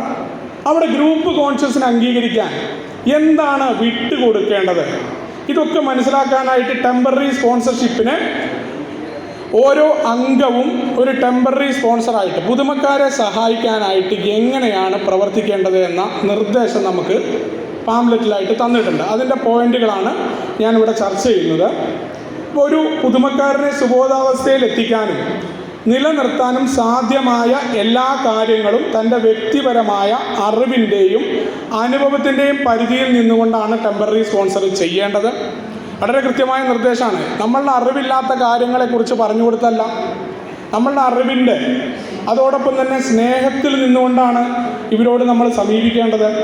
ഒരൊറ്റയടിക്ക് ആൽക്കഹോളിക്സ് അനോണിമസിൽ വരുന്ന പുതുമക്കാരനെ എല്ലാം അങ്ങ് പഠിപ്പിച്ചു വിടാമെന്ന മനോഭാവത്തിലല്ല. കാരണം ഇത് നമ്മൾ മനസ്സിലാക്കാൻ എത്ര സമയമെടുത്തു. നമ്മളോട് മറ്റുള്ളവർ എങ്ങനെ പെരുമാറണം, ആ രീതിയിലാണോ നമ്മൾ അവരോട് പെരുമാറുന്നത് എന്ന ചോദ്യമുണ്ട്. പലപ്പോഴും നമ്മുടെ അനുഭവം ആയിരിക്കില്ല നമ്മൾ പറയുക. ഒരാൾ സഹായം ചോദിക്കാതെ അവൻ്റെ വ്യക്തിപരമായ ജീവിതത്തിൽ കയറി നമ്മൾ ഉപദേശം കൊടുക്കും. നമുക്ക് അറിയുക പോലുമില്ല ഈ വ്യക്തിയുടെ ജീവിതം എന്താ, ഇയാൾ എങ്ങനെയാണ് വളർന്നു വന്നതെന്ന്. ഞാൻ കൊച്ചി കൺവെൻഷൻ കഴിഞ്ഞിട്ട് ഒരു സ്ഥലത്തേക്ക് പോവുകയാണ്. അപ്പോൾ എൻ്റെ സ്പോൺസറും മറ്റാൾക്കാരൊക്കെ ഉണ്ട് ട്രെയിനിൽ. ഒരാളെ വിളിക്കാൻ പറഞ്ഞു എന്നോട്. അപ്പോൾ ഇയാളവിടെ മീറ്റിങ്ങിന് വരുന്നില്ല. ഇയാളുടെ നാട്ടിലൊരു മീറ്റിംഗ് തുടങ്ങി. ഇയാൾ 6 വർഷമൊക്കെ ആയിരുന്നു ആൽക്കഹോളിക്സ് അനോണിമസിൽ. അദ്ദേഹത്തിനോട് ഞാൻ എൻ്റെ പേര് ഇന്നതാണ്, ഉണ്ണിന്നാണ്, ചേട്ടൻ എവിടെയുള്ളത് എന്നൊക്കെ ചോദിച്ച് വർത്തമാനം പറഞ്ഞു. ഇയാൾ ഉടൻ തന്നെ എന്നോട് ഇന്നിവിടെ മീറ്റിംഗ് ഉണ്ട്, വരുന്നുണ്ടോ ചോദിച്ചു. ഈ ഭാഗത്താണ് ഉണ്ട് എന്ന് പറഞ്ഞു. ആ മീറ്റിങ്ങിന് ഞാൻ പങ്കെടുത്തു. ഇദ്ദേഹം എന്നെക്കുറിച്ച് ഒന്നും അറിയില്ല. എന്നെ കൊണ്ടേ വിടാമെന്ന് പറഞ്ഞു. എൻ്റെ അടുത്ത് വണ്ടിയില്ല. ഇദ്ദേഹം എന്നോട് വന്നിട്ട് വരും, ഇയാളിൻ്റെ ആൾത്തറയിലൊന്ന് ഇരിക്കാമെന്ന് പറഞ്ഞു. ഇയാൾ അങ്ങ് കടന്ന് അതിൻ്റെ ഇടയിൽ വ്യക്തിപരമായ എൻ്റെ കുറച്ച് കാര്യങ്ങൾ ഇയാൾ ചോദിച്ചു. ഇയാൾ അവിടെ അങ്ങ് തടങ്ങി ഉപദേശം എന്നോട്. ഞാൻ ഇയാളോട് ആവശ്യപ്പെട്ടിട്ടില്ല. ഒരു 1.5 മണിക്കൂറൊക്കെ സഹിച്ചു ഇത് ഉൾക്കൊള്ളേണ്ടതുണ്ട്. അത് കഴിഞ്ഞപ്പോൾ ഞാൻ പറഞ്ഞു, ചേട്ടാ ഞാൻ ആൽക്കഹോളിക്സ് അനോണിമസിൻ്റെ പ്രോഗ്രാമിൽ വളരെ നന്നായിട്ട് പോകുന്നുണ്ട്, എനിക്ക് സ്പോൺസർ ഉണ്ട്, തൽക്കാലം ചേട്ടൻ്റെ സഹായം എനിക്ക് ആവശ്യമില്ല എന്ന് പറഞ്ഞു. അയാൾ തന്നെ മര്യാദയ്ക്ക് മീറ്റിങ്ങിന് പോകുന്നില്ല. എന്നിട്ട് അയാളുടെ അറിവുകളൊക്കെ എന്നെ അടിച്ചേൽപ്പിക്കുകയാണ്. ഏതടിസ്ഥാനത്തിലാണ്? അവിടെയാണ് ഈ ആളുകളെ മനസ്സിലാക്കാൻ. ഈ ഒരു കാര്യം ഞാൻ പഠിച്ചത് ആ വ്യക്തിയുടെ കുറ്റം പറയാനല്ല, ഞാൻ അത്തരത്തിലാവാതിരിക്കാൻ, ബ്ലീഡിങ് ഡീക്കാൻ. കാരണം ഈ കൂട്ടായ്മയിലേക്ക് ഞാൻ വന്നപ്പോൾ പഴമക്കാരുടെ കുറ്റങ്ങളൊക്കെ ഞാൻ പറഞ്ഞുകൊണ്ട് നടക്കും. ഇതിലും വലിയ ബ്ലീഡിങ് ഡീക്കണായിട്ട് ഞാൻ പിന്നീട് മാറുകയാണ്. ഈ വരുന്ന പുതുമക്കാരൻ രക്ഷപ്പെടില്ല, അവൻ്റെ ഷെയറിങ് കേട്ടോ, അവൻ ശരിയല്ല, അവൻ അടുത്ത് തന്നെ കുടിക്കും, ഇതൊക്കെ ഞാൻ പറയുകയാണ്. എവിടെയാണ് ഈ ആത്മീയമായ ഉണർവ് എനിക്കുണ്ടാവുന്നത്? അവിടെയാണ് ആ നിർദ്ദേശം. എൻ്റെ വ്യക്തിപരമായ അനുഭവങ്ങൾ, ഞാൻ ആ കാര്യങ്ങളുടെ പരിസരത്ത് നിന്നുകൊണ്ട് അറിയാത്ത കാര്യങ്ങളിൽ നോ എന്ന് തന്നെ പറയാൻ. അതിനാദ്യത്തെ നിർദ്ദേശം എന്ന് പറഞ്ഞു കഴിഞ്ഞാൽ, എൻ്റെ ജീവിതത്തിൽ ആൽക്കഹോളിക്സ് അനോണിമസ് എങ്ങനെ സ്വാധീനിച്ചു, ഈ ഒരു കാര്യം ഞാൻ പറഞ്ഞു കൊടുക്കണ്ടു. അതല്ലാതെ അയാളുടെ വ്യക്തിപരമായ കാര്യങ്ങളെക്കുറിച്ചോ അയാളുടെ പ്രശ്നങ്ങളെക്കുറിച്ചോ അല്ല ഞാൻ മീറ്റിങ്ങിൽ സംസാരിക്കേണ്ടത്. ഒരു ടെമ്പററി സ്പോൺസർ ആദ്യം ചെയ്യുന്നത് നമ്മൾ അയാളുടെ പേരെന്താ, നിങ്ങൾക്ക് എന്താ ജോലി, ഈ കാര്യങ്ങളാണ് ചോദിക്കുന്നത്. ഇതൊന്നുമില്ല. ഞാൻ എങ്ങനെയുള്ളവരായിരുന്നു, എന്ത് സംഭവിച്ചു, ഇപ്പോൾ എങ്ങനെയുള്ളവരാണ്, ഈ 3 കാര്യങ്ങളാണ് ഷെയറിങ് എന്ന് പറയാറുണ്ട് ബോബ് പറയുന്ന പ്രധാന കാര്യം. ഒരു ESH 15 മിനിറ്റ് അത്ര ഒരു മനുഷ്യന് വേറൊരാളെ കേട്ടിരിക്കാൻ പറ്റും. 5 മിനിറ്റ് ഞങ്ങൾ എങ്ങനെയുള്ളവരായിരുന്നു, 5 മിനിറ്റ് ഞങ്ങൾക്ക് ആൽക്കഹോളിക്സ് അനോണിമസിൽ വന്നപ്പോൾ എന്ത് സംഭവിച്ചു, 5 മിനിറ്റ് ആൽക്കഹോളിക്സ് അനോണിമസിൻ്റെ പടികളിലൂടെ ഇന്നത്തെ ദിവസത്തെ ഞാൻ എങ്ങനെ നോക്കിക്കാണുന്നു. ഇത്രയാണ് ESH എന്ന് പറയുന്ന ഷെയറിംഗ് ഉള്ളത്. അതിനപ്പുറം സാഹചര്യമൊക്കെ മാറും. വീണ് കഴിഞ്ഞാൽ ഖത്തറിൽ വീണാലും തൊടുപുഴയിൽ വീണാലും കോതമംഗലത്ത് വീണാലും ഒരേ അനുഭവമാണ്. ആ വീഴ്ച, സാമൂഹികമായിട്ടുണ്ടാകുന്ന ആളുകളുടെ ഇടയിലുണ്ടാകുന്ന അപമാനം, വീട്ടിലുണ്ടാകുന്ന അപമാനം. അപ്പോൾ കുടിക്കഥകൾ, വീരസ്യമാർന്ന കുടിക്കഥകൾ പറയലല്ല ആൽക്കഹോളിക്സ് അനോണിമസിൻ്റെ പ്രവൃത്തി എന്ന് എനിക്ക് മനസ്സിലായത് ഇവിടെ നിന്നാ. എങ്ങനെ കുടിച്ചു, എത്ര അളവിൽ കുടിച്ചു, ഇതിനൊന്നും ഒരു പ്രാധാന്യമില്ല. ആ കുടിയിൽ നിന്ന് മാറി നിൽക്കാൻ ആൽക്കഹോളിക്സ് അനോണിമസിൻ്റെ പ്രോഗ്രാമിനെ ഞാൻ എങ്ങനെ ഉപയോഗപ്പെടുത്തി, ഇതേ അറിയണ്ടു. കാരണം എല്ലാ ആൾക്കാരും ഇതേ രീതിയിൽ കുടിച്ചു വരണമെന്നില്ല. ആ കുടിയെ എങ്ങനെ മാറ്റി നിർത്തി, എൻ്റെ ജീവിതത്തെ ഉലച്ച കുടിയെ സത്യസന്ധമായിട്ടാണ്. ഏതെങ്കിലും മീറ്റിങ്ങിൽ ഒരാൾക്കൊരു പ്രശ്നമുണ്ട് എന്ന് വെച്ചിട്ട് ഞാനിങ്ങനെ കയറിയിട്ട് അയാളുടെ കഥ അയാൾക്കൊന്ന് ഉപകാരപ്പെട്ടോട്ടെ എന്ന് പറഞ്ഞിട്ട് ഷെയർ ചെയ്യുക. എന്ത് കാര്യത്തിനാ? ആർക്കും അറിയാൾക്ക് ഉപകാരപ്പെട്ടോന്ന് എത്ര അനുഭവങ്ങൾ ഉണ്ടായിട്ടുണ്ടറിയോ? കാരണം ഒരു അംഗത്തിന് ഞാൻ വിചാരിക്കുന്ന ആൽക്കഹോളിക്സ് അനോണിമസിൻ്റെ വാഗ്ദാനങ്ങൾ നടപ്പിലാക്കപ്പെട്ട വ്യക്തിയാണ്. ചില ആൾക്കാരെ കുറിച്ച് എനിക്കൊരു ധാരണയാണ്, അത് എൻ്റെ മാത്രം ധാരണയാണ്. അങ്ങനത്തെ ഒരാളെ ഞാൻ മീറ്റിങ്ങിന് ഷെയർ ചെയ്യാൻ വേണ്ടി വിളിച്ചു, പുതുമക്കാരുണ്ട് എന്ന് പറഞ്ഞിട്ട്. അയാൾ ഷെയർ ചെയ്തു അയാളുടെ അനുഭവം. പുതുമക്കാരൻ പറഞ്ഞു, മേലാൽ ഈ സുവിശേഷം പറയുന്നവനെ വിളിച്ചുകൊണ്ടിരുന്നു പറഞ്ഞു, ഇനി മേലാൽ ഞാൻ മീറ്റിങ്ങിന് വരില്ല. അവിടെ എനിക്ക് അടി കിട്ടിയമാതിരി. എൻ്റെ ധാരണയാണ് ഈ പറയുന്ന വ്യക്തി നന്നായി ഷെയർ ചെയ്യുന്നുണ്ട്. ഇവിടെയാണ് ആൽക്കഹോളിക്സ് അനോണിമസിൻ്റെ സ്പോൺസർഷിപ്പ് എന്ന് പറയുന്നത്, മറ്റുള്ളവരോടത്തുള്ള പ്രവർത്തനം. ഇപ്പം കഴിഞ്ഞൊരു DRL വന്നു, മറ്റാരുടെയും സഹായമില്ലാതെ ഒരാൾക്ക് എങ്ങനെ സുബോധത്തിൽ നിൽക്കാൻ പറ്റും. 98-ാമത്തെ പേജിലെ ഒരു പ്രധാന പോയിൻ്റാണ്. അതാണ് സ്പോൺസർഷിപ്പ് എന്ന് പറയുന്ന പ്രവൃത്തിയുടെ തന്നെ ആധാരം. അതിന് വേണ്ട ഉപാധി അയാൾ വിശ്വസിക്കുന്ന ദൈവത്തിൽ അതിലുള്ള ആശ്രയത്വമാണ്. അതോടൊപ്പം തന്നെ അയാളുടെ വീട് വൃത്തിയാക്കൽ പ്രക്രിയയാണ്. ഇതെങ്ങനെയാണ് എൻ്റെ അനുഭവം, ഞാൻ എങ്ങനെ ആൽക്കഹോളിക്സ് അനോണിമസിലെത്തി, ഇപ്പോൾ എന്ത് സംഭവിക്കുന്നു, മറ്റുള്ള ആൾക്കാരെ കുറിച്ചിട്ടുള്ള ധാരണകളല്ല. ഇവിടെ ഒരാൾ വന്നു കഴിഞ്ഞിട്ട് ചോദിച്ചു കഴിഞ്ഞാൽ 2 പേര് തമ്മിൽ പ്രശ്നം ഉണ്ടാവും. അയാൾ ശരിയല്ല കേട്ടോ, അയാൾ ഏലാന്ന് മാത്രമേ ഉള്ളൂ, ഇത്ര വർഷമായി, അയാൾക്ക് അതിനുള്ള ഗുണമൊന്നുമില്ല, അയാളുടെ ഭാര്യയായിട്ട് അയാൾ ഇങ്ങനെ പ്രശ്നമാണ്. ഇതാണ് ആദ്യം തന്നെ പുതുമക്കാരന് പറഞ്ഞു കൊടുക്കുന്നത്. കാരണം ഗ്രൂപ്പിൻ്റെ ഉള്ളിലെ ഗ്രൂപ്പിസത്തിൻ്റെ ഭാഗമാക്കാനുള്ള പ്രവൃത്തി എൻ്റെ അണിയാക്കി മാറ്റുക. ഒരാൾ വരുമ്പോൾ അയാളോട് പറയും, ഇത് നിൻ്റെ ഹോം ഗ്രൂപ്പാണെന്ന്. അയാൾക്ക് എന്താ ഹോം ഗ്രൂപ്പ് തന്നെ അറിയില്ല. അയാൾ ഈ മീറ്റിങ്ങിൽ വന്ന് ഇവിടെ നിന്ന് മനസ്സിലാക്കണം പ്രോഗ്രാം. ഈ ടെമ്പററി സ്പോൺസർ ആദ്യം എന്താണ് AA, ഈ AA എങ്ങനെ എൻ്റെ ജീവിതത്തിൽ പ്രവർത്തിച്ചു, മറ്റു കാര്യങ്ങളല്ല. ഇവിടെ തല്ലും പിടിയും പല കാര്യവും നടക്കും. ഈ കാര്യം വന്ന പുതുമക്കാരനോട് പറഞ്ഞാൽ ഇതിൽ നല്ലത് ഷാപ്പാണെന്ന് പറഞ്ഞാൽ അയാൾ പോകുക തുടങ്ങി. എന്തിനാ ഇവിടെ നിൽക്കുന്നത്, ഇവിടെ വന്ന തല്ലാണ് പരസ്പരം. എന്തിൻ്റെ പേരില്ല? മരിച്ചാൽ റീത്ത് പോലും കിട്ടാത്ത എൻ്റെ സുഹൃത്ത് പറയാറുണ്ട്, ഈ ഫെലോഷിപ്പിൻ്റെ അധികാരത്തിന് വേണ്ടിയിട്ടുള്ള തല്ലാണ് പുതുമക്കാരെ കാണിച്ചു കൊടുക്കുന്നത് നമ്മളിവിടെ. അവിടെയാണ് ആൽക്കഹോളിക്സ് അനോണിമസ് എന്ന കൂട്ടായ്മ.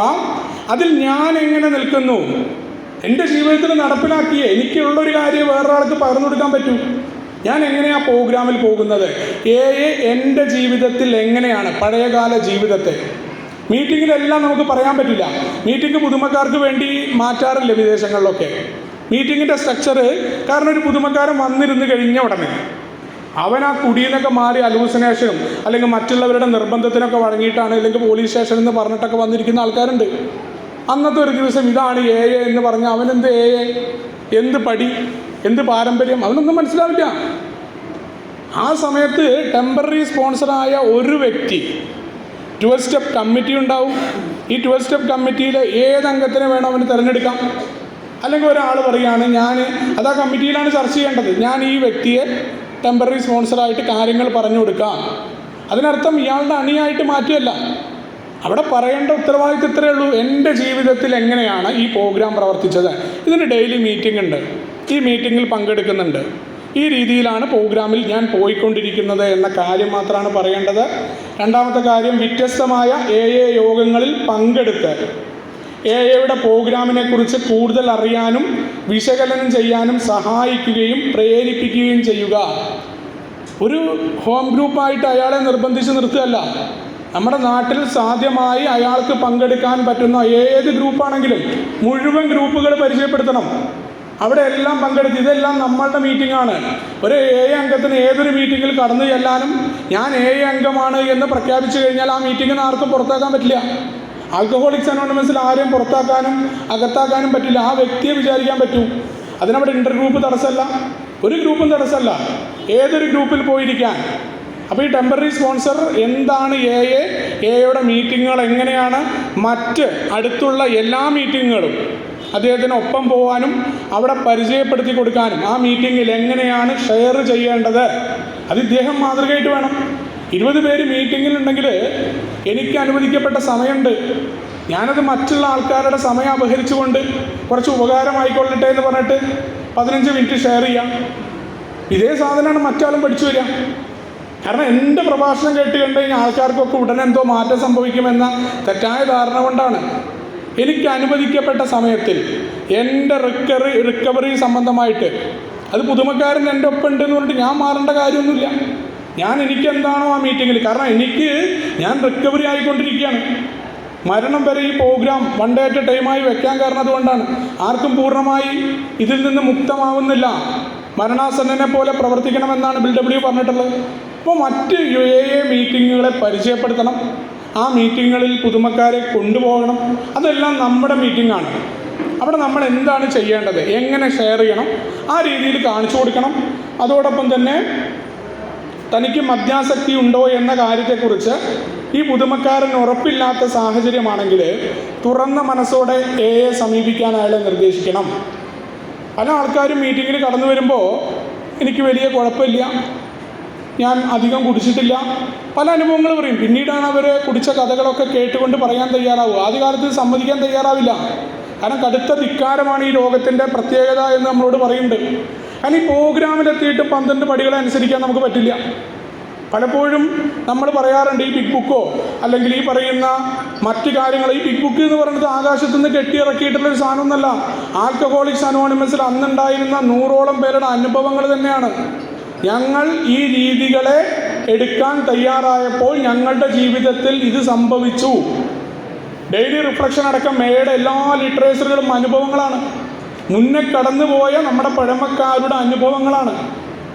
അവിടെ നിന്നാണ് പാരമ്പര്യങ്ങൾ ഉണ്ടായിട്ടുള്ളത്. എല്ലാം അനുഭവങ്ങൾ തന്നെയാണ്. അപ്പോൾ ഇതൊക്കെ എങ്ങനെയാണ് പ്രയോഗം? കാരണം ഇത് അറിയാത്തതിൻ്റെ കാരണം, ഇപ്പോഴും കുടിച്ചുകൊണ്ടിരിക്കുന്ന ആൾക്ക് സന്ദേശം കൊടുത്തു കഴിഞ്ഞാൽ അയാൾക്കിത് മനസ്സിലാവില്ല. അതേപോലെയാണ് ഈ 12 പടികളുടെ കാര്യം. ആദ്യകാലത്ത് എനിക്ക് ഭയങ്കര പ്രശ്നമായിരുന്നു. ഞാൻ ഈ പടിയെക്കുറിച്ചും പാരമ്പര്യത്തെക്കുറിച്ചും ബിഗ് ബുക്കിനെ കുറിച്ചൊക്കെ പറഞ്ഞാൽ മീറ്റിങ്ങിൽ അങ്ങ് ക്രോസ് ചെയ്യലടങ്ങും ആൾക്കാർ. അപ്പോൾ പിന്നെ എനിക്കത് മനസ്സിലായി. ഇന്ന് ചിരിച്ചുകൊണ്ടിരിക്കാൻ പറ്റും അവരെ മുഖത്ത് നോക്കിയിട്ട്. കാരണം എന്താ അറിയോ, ഈ കുടിക്കുന്ന ആൾക്ക് സന്ദേശം കൊടുക്കുമ്പോൾ അയാൾക്ക് കേൾക്കാൻ പറ്റാത്ത പോലെയാണ് ഈ 12 പടിയുടെ കാര്യം. ഈ 12 പടികളിലൂടെ ഞാൻ പോകുമ്പോൾ എനിക്ക് അറിയാൻ പറ്റുക എന്താണ് 12 പടി, അതെങ്ങനെ എൻ്റെ ജീവിതത്തിൽ പ്രവർത്തിക്കുന്നുണ്ട്, ഇതറിയാൻ പറ്റില്ല. അപ്പോൾ അതേപോലെയാണ് പുതുമക്കാരന് മദ്യാസക്തി ഇല്ല എന്നാണ് അയാൾ പറയുന്നുണ്ടെങ്കിൽ തുറന്ന മനസ്സോടുകൂടി നീ ഒരു മദ്യാസക്തനാണ് എന്ന് അയാളോട് പറയേണ്ട കാര്യമില്ല. നമുക്ക് അയാളാണ് പറയേണ്ടത്. അയാൾ പറഞ്ഞാലേ ഈ പ്രോഗ്രാമിൽ അയാൾക്ക് നിൽക്കാനും അയാൾ അതിനെ തുടർന്ന് മദ്യവിമുക്തിയിലേക്ക് യാത്ര ചെയ്യാനും പറ്റൂ. അവിടെ ഒരാളെയും നിർബന്ധിക്കേണ്ട കാര്യമില്ല. മറ്റുള്ള ആളുകളുടെ കാര്യങ്ങൾ നമ്മൾ പറയുന്ന പരിപാടിയില്ല. അതോടൊപ്പം തന്നെ നവാഗതൻ സ്വയം വെളിപ്പെടുത്താൻ തയ്യാറാകുന്നതുവരെ അയാളെക്കുറിച്ചുള്ള വിവരങ്ങൾ ആരായാതിരിക്കുക. അയാൾ ഇവിടെ വന്നു കഴിഞ്ഞാൽ അയാളുടെ പേര് നേരത്തെ പറഞ്ഞ പോലെ അയാളുടെ വട്ടപ്പേരെന്താ, നീ എന്ത് ജോലിയാണ് ചെയ്യുന്നത്, ഈ സാഹചര്യമൊന്നും നമ്മൾ ചോദിക്കേണ്ട കാര്യമില്ല. നമ്മൾ അയാളുമായിട്ട് യാത്ര ചെയ്യുമ്പോൾ അയാൾ നമ്മളോട് പറയും, നമ്മളുമായി ആത്മബന്ധമുണ്ടെങ്കിൽ നമ്മൾ അയാളെ ചോദ്യം ചെയ്യുക. അയാളുടെ ജീവിത സാഹചര്യങ്ങൾ എന്താണ്, നമ്മുടെ ഏതെങ്കിലും ബിസിനസ് പരിപാടികൾ അയാളെ അടിച്ചേൽപ്പിക്കാൻ ശ്രമിക്കുക. കാരണം ഇതൊക്കെ മീറ്റിങ്ങിൽ നടക്കുന്ന കാര്യമാണ്. അവിടെയൊക്കെ ഓരോ അംഗങ്ങളും പരിശോധിക്കണം. ഇത്തരം പ്രവർത്തികൾക്കാണോ ആൽക്കഹോളിക്സ് അനോണിമസ് നിൽക്കുന്നത്, എന്തൊക്കെ ചെയ്യുന്നില്ല എന്നുള്ള പാംപ്ലെറ്റ് നമ്മളിവിടെ വിൽക്കുന്നുണ്ട്. ഇവിടെ വേറെ ഒരു ഇടപാടുമില്ല ആൽക്കഹോളിക്സ് അനോണിമസിൽ. ഈ വരുന്ന പുതുമക്കാരനോട് ഇവൻ്റെ ജോലി എന്താ, അല്ലെങ്കിൽ ഇവന് വല്ല പോളിസി എടുപ്പിക്കുക, ഇതൊന്നും യുടെ പരിപാടിയല്ല.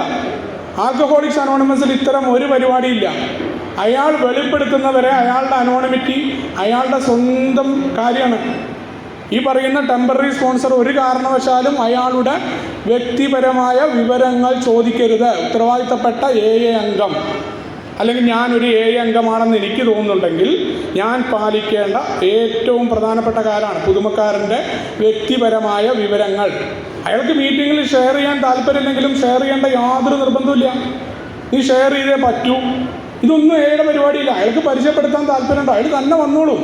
അങ്ങനെ തന്നെയാണ് നമ്മൾ ഈ പ്രോഗ്രാമിനെ മനസ്സിലാക്കിയത്. ഇവിടെ ആരും ദൈവം കളിക്കേണ്ട കാര്യമില്ല എന്ന ബോധ്യം.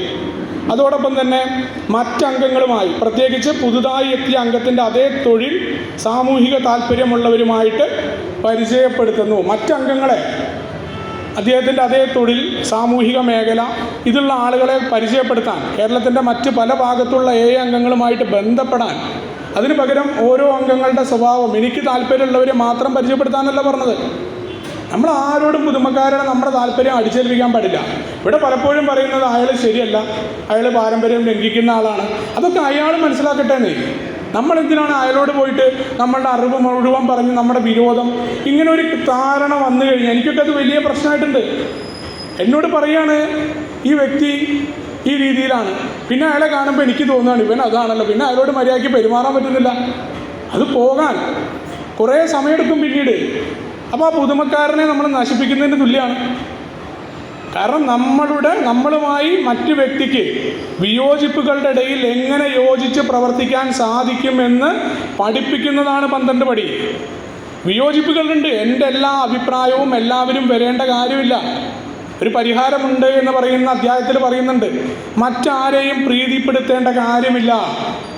ഞാൻ ആരെയും പ്രീതിപ്പെടുത്തേണ്ട കാര്യമില്ല, എന്നെ ആരും പ്രീതിപ്പെടുത്തേണ്ട കാര്യമില്ല. ആ ഒരു ബോധ്യം മറ്റംഗങ്ങൾ അയാളുടെ അതേ തൊഴിൽ മേഖലയിലുള്ള ആളുകളുമായിട്ട് പരിചയപ്പെടുത്താൻ. ഇനി അയാൾക്ക് എന്തെങ്കിലും അപകടം പറ്റുന്നുണ്ടെങ്കിൽ അത് അയാൾ പറ്റിപ്പിടിക്കും. അത് മാത്രമേ ഉള്ളൂ. നമ്മളതിൽ പറയാവണ്ട. കാരണം അയാൾക്ക് സ്വയബുദ്ധിയുണ്ട്. പുതുമക്കാരൻ അയാൾ ആൽക്കഹോളിക്സ് അനോണിമസിൽ മാത്രമാണ് പുതുമക്കാരൻ. മറ്റു കാര്യങ്ങളിൽ അയാളുടെ അറിവ് നമ്മളെക്കാൾ കൂടുതൽ അറിവുള്ള ആളുകളെ ഏലെത്താറുണ്ട്. കാരണം നമ്മളെപ്പോഴും വിലയിരുത്തുകയാണ്, ഇവൻ ഇത്ര അറിവുള്ളൂ, അല്ലെങ്കിൽ ഇവൻ്റെ നിലവാരം ഇന്നതാണ്.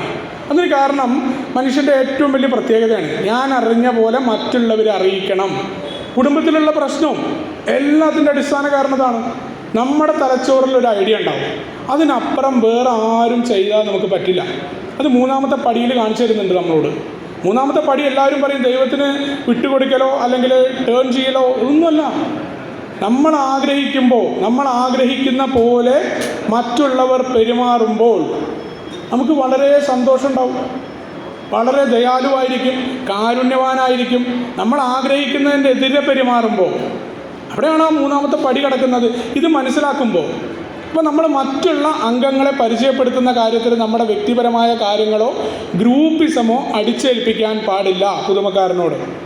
അതോടൊപ്പം തന്നെ ഈ പറയുന്ന പുതുമക്കാരനെ എയുടെ സാഹിത്യങ്ങളായിട്ടുള്ള ബിഗ് ബുക്ക്, 12 പടികളും 12 പാരമ്പര്യങ്ങൾ, ഇപ്പോൾ നമ്മുടെ 12 സ്റ്റെപ്പ് മാഗസീൻ, GSO ഇന്ത്യയുടെ, കേരളത്തിൻ്റെ ലിറ്ററേച്ചർ കമ്മിറ്റി ഇറക്കുന്ന സുബോധ ജീവിതം എന്ന് പറയുന്ന, സുബോധ ജീവിതമല്ല, നമ്മുടെ പുതിയ സോബർ ടൈംസ് എന്ന് പറയുന്ന നമ്മുടെ സാഹിത്യ മാസിക, ആസ് വിൽ സീസ് ഇറ്റ്, ലിവിങ് സോബർ, മറ്റു ലഘുലേഖകൾ, അവൈലബിൾ ആയിട്ടുള്ള എല്ലാ ലഘുലേഖകളും നമ്മൾ പരിചയപ്പെടുത്തണം.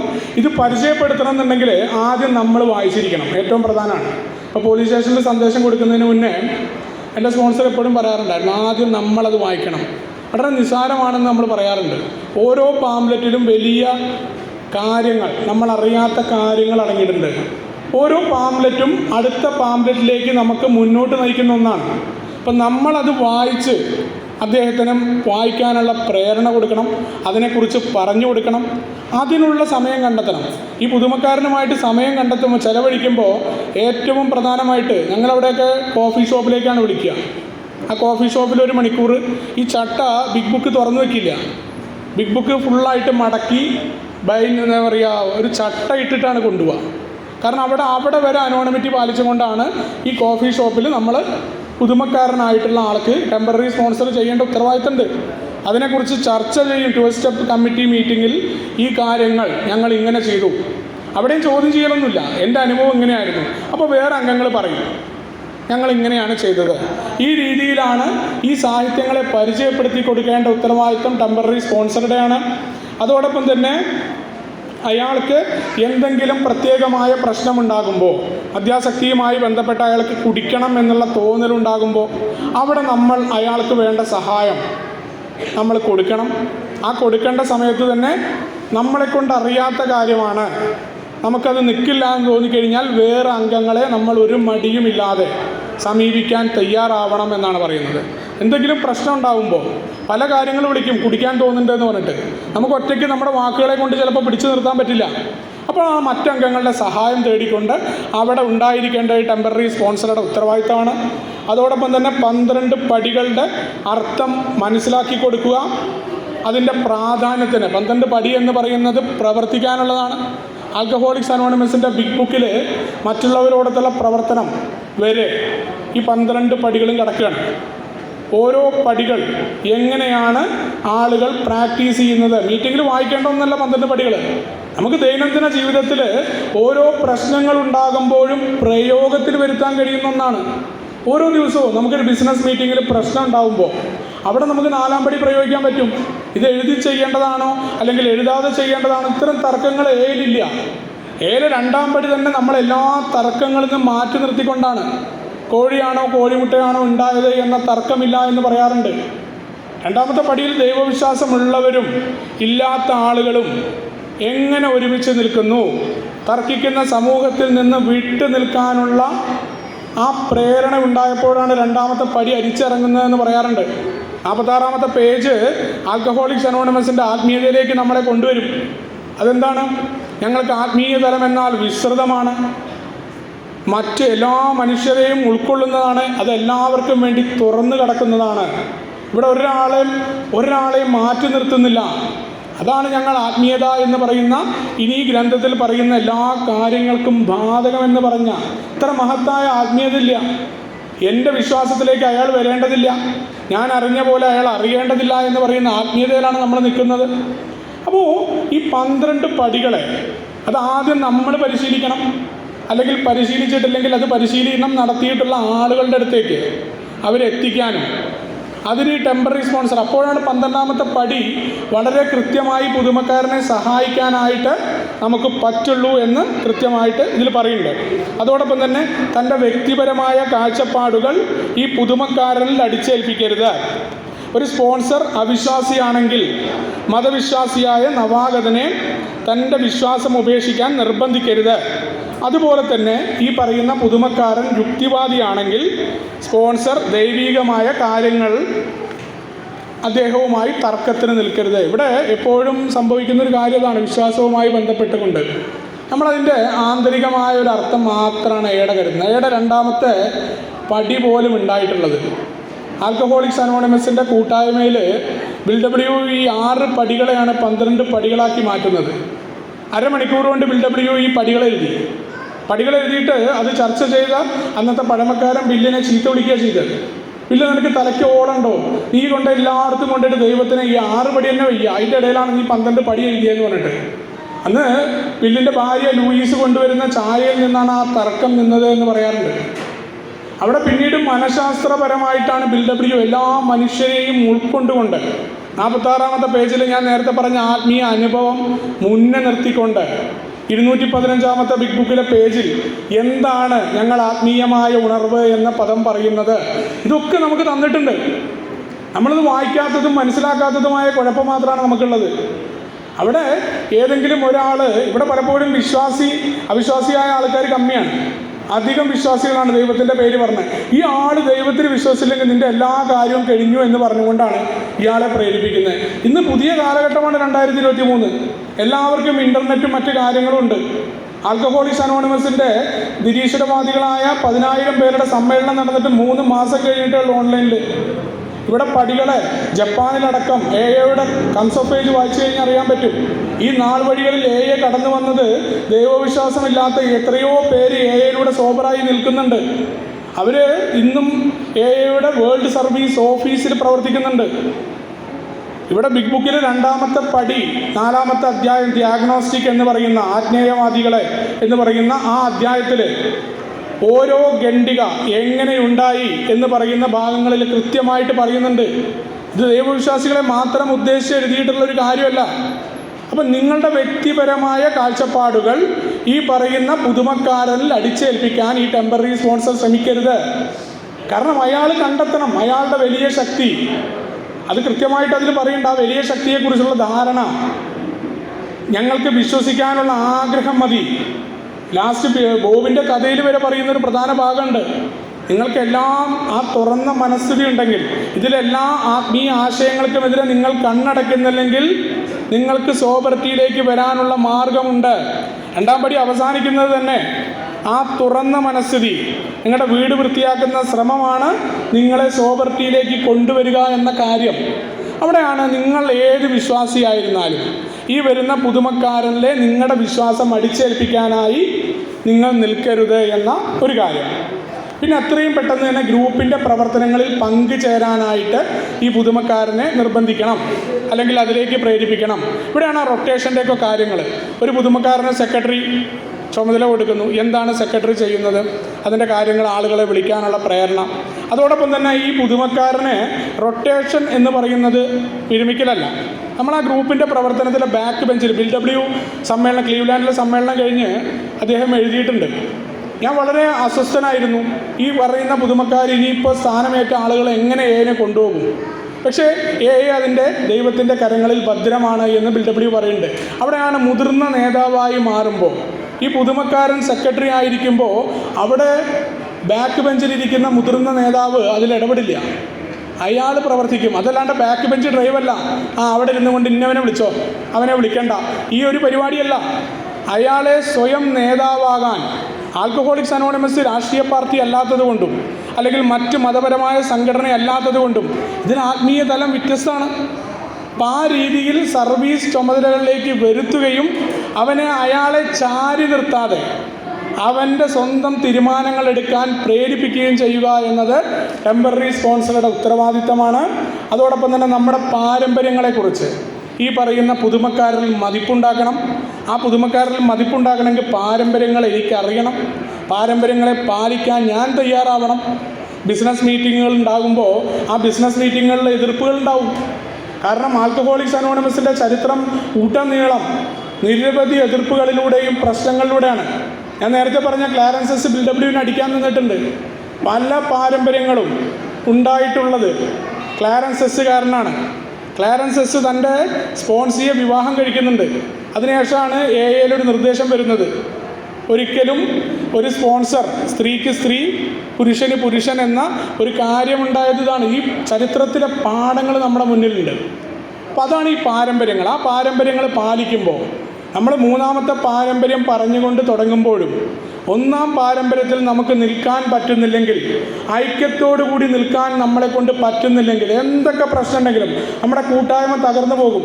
ഈ ലോകത്തിലെ മറ്റെല്ലാ സംഘടനകളും നശിച്ചുപോയി. ആൽക്കഹോളിക്സ് അനോണിമസ് തുടങ്ങുന്ന കാലം അല്ലെങ്കിൽ അതുമായി ബന്ധപ്പെട്ട് നിരവധി സംഘടനകളുണ്ടായി. അത് തകരാതിരുന്നത് നമ്മുടെ മഹത്തായ പാരമ്പര്യങ്ങളിൽ നിന്നുകൊണ്ടാണ്. എന്തെങ്കിലും ഒരു പ്രശ്നം ഉണ്ടാകുമ്പോൾ നമ്മുടെ 12 സങ്കല്പങ്ങളെ ആ സങ്കല്പങ്ങളെ വെച്ച് പരിശോധിച്ചത് കൊണ്ടാണ് നമ്മുടെ കൂട്ടായ്മ ഇന്നും ഇവിടെ നിലനിൽക്കുന്നത്. കാരണം ഇത് നമുക്ക് വേണ്ടിയിട്ടല്ല, ഇതിൻ്റെ യഥാർത്ഥ ഉടമകൾ ഇന്നും ബീവറേജിൽ ക്യൂ നിൽക്കുന്ന മദ്യാസക്തനാണ്. നമ്മുടെ കൂട്ടായ്മയിൽ ഇനിയും എത്താത്ത അവർക്ക് വേണ്ടി കരുതി വെക്കലാണ് നമ്മളുടെ ചുമതല. പലപ്പോഴും നമ്മൾ ഉടമകളായി പോവുകയാണ്. നമ്മളാണ് ഇതിൻ്റെ വിശ്വസ്ത സേവകർ എന്ന പദത്തിൻ്റെ അർത്ഥം അറിയില്ല. അത് പാരമ്പര്യം നമ്മൾ കൃത്യമായി വായിക്കാത്തത് കൊണ്ടും പാരമ്പര്യങ്ങളെ സ്വയം പരിശോധനയാണ്. ഇവിടെ നമുക്ക് പാരമ്പര്യം പരിശോധിക്കുമ്പോൾ എന്താ ചെയ്യുക അറിയോ? നമ്മൾ മറ്റുള്ളവൻ്റെ പാരമ്പര്യ കാര്യങ്ങളെക്കുറിച്ചാണ് പറയുക. മറ്റുള്ളവൻ എവിടെ ലംഘിക്കുന്നുണ്ട്. ഇത് വളരെ എളുപ്പമാണ്. മറ്റെല്ലാവരുടെ കുറ്റം കണ്ടെത്താൻ എനിക്ക് വളരെ എളുപ്പമാണ്. എൻ്റെ കാര്യം ഞാൻ പരിശോധിക്കില്ല. ഞാൻ എവിടെയാണ് ഒന്നാമത്തെ പാരമ്പര്യത്തിൽ നിൽക്കാതെ പ്രവർത്തിക്കുന്നത്? രണ്ടാമത്തെ പാരമ്പര്യം ഗ്രൂപ്പ് കോൺഷ്യസ് ഉണ്ടാകുമ്പോൾ എൻ്റെ എതിരഭിപ്രായം ഗ്രൂപ്പിലുണ്ടായാൽ ഞാൻ എന്താ ചെയ്യുന്നത്? ഇത് ദൈവത്തിൻ്റെ തീരുമാനമാണെന്ന് പറഞ്ഞ് അംഗീകരിക്കാതെ ഞാൻ ഫോൺ വിളിച്ചിട്ട് പറയാൻ മറ്റവരോട് ആ തീരുമാനം എന്തായാലും പൊട്ടും, ഈ പോക്ക് പോയി കഴിഞ്ഞാൽ പ്രശ്നമാണെന്ന് പറഞ്ഞ് കുത്തിത്തിരിപ്പുണ്ടാക്കുക. ഇത് പൊട്ടിക്കഴിഞ്ഞാൽ അപ്പം ഞാൻ പറയുകയാണ്, ഇത് കണ്ടോ അപ്പം ഞാൻ പറഞ്ഞില്ലേ എന്ന്. പിന്നെ ഏത് ഗ്രൂപ്പ് കോൺഷ്യസാണ് ഞാൻ അംഗീകരിച്ചത്? അവിടെയാണ് എൻ്റെ എതിരെ തീരുമാനമുണ്ടാകുമ്പോൾ അത് ദൈവം എടുത്ത തീരുമാനമാണ്. കാരണം സഹസ്ഥാപകനായ ബില്ല് സ്വന്തം ജീവിതത്തിൽ അനുഭവം കാണിച്ചു തന്നിട്ട് രണ്ടാമത്തെ പാരമ്പര്യത്തിൽ അത് പറയുന്നുണ്ട്. അപ്പോൾ ഇതൊക്കെ പാലിക്കാനുള്ള തയ്യാറെടുപ്പ്, പാരമ്പര്യങ്ങളെക്കുറിച്ച് കൃത്യമായി പറയണം.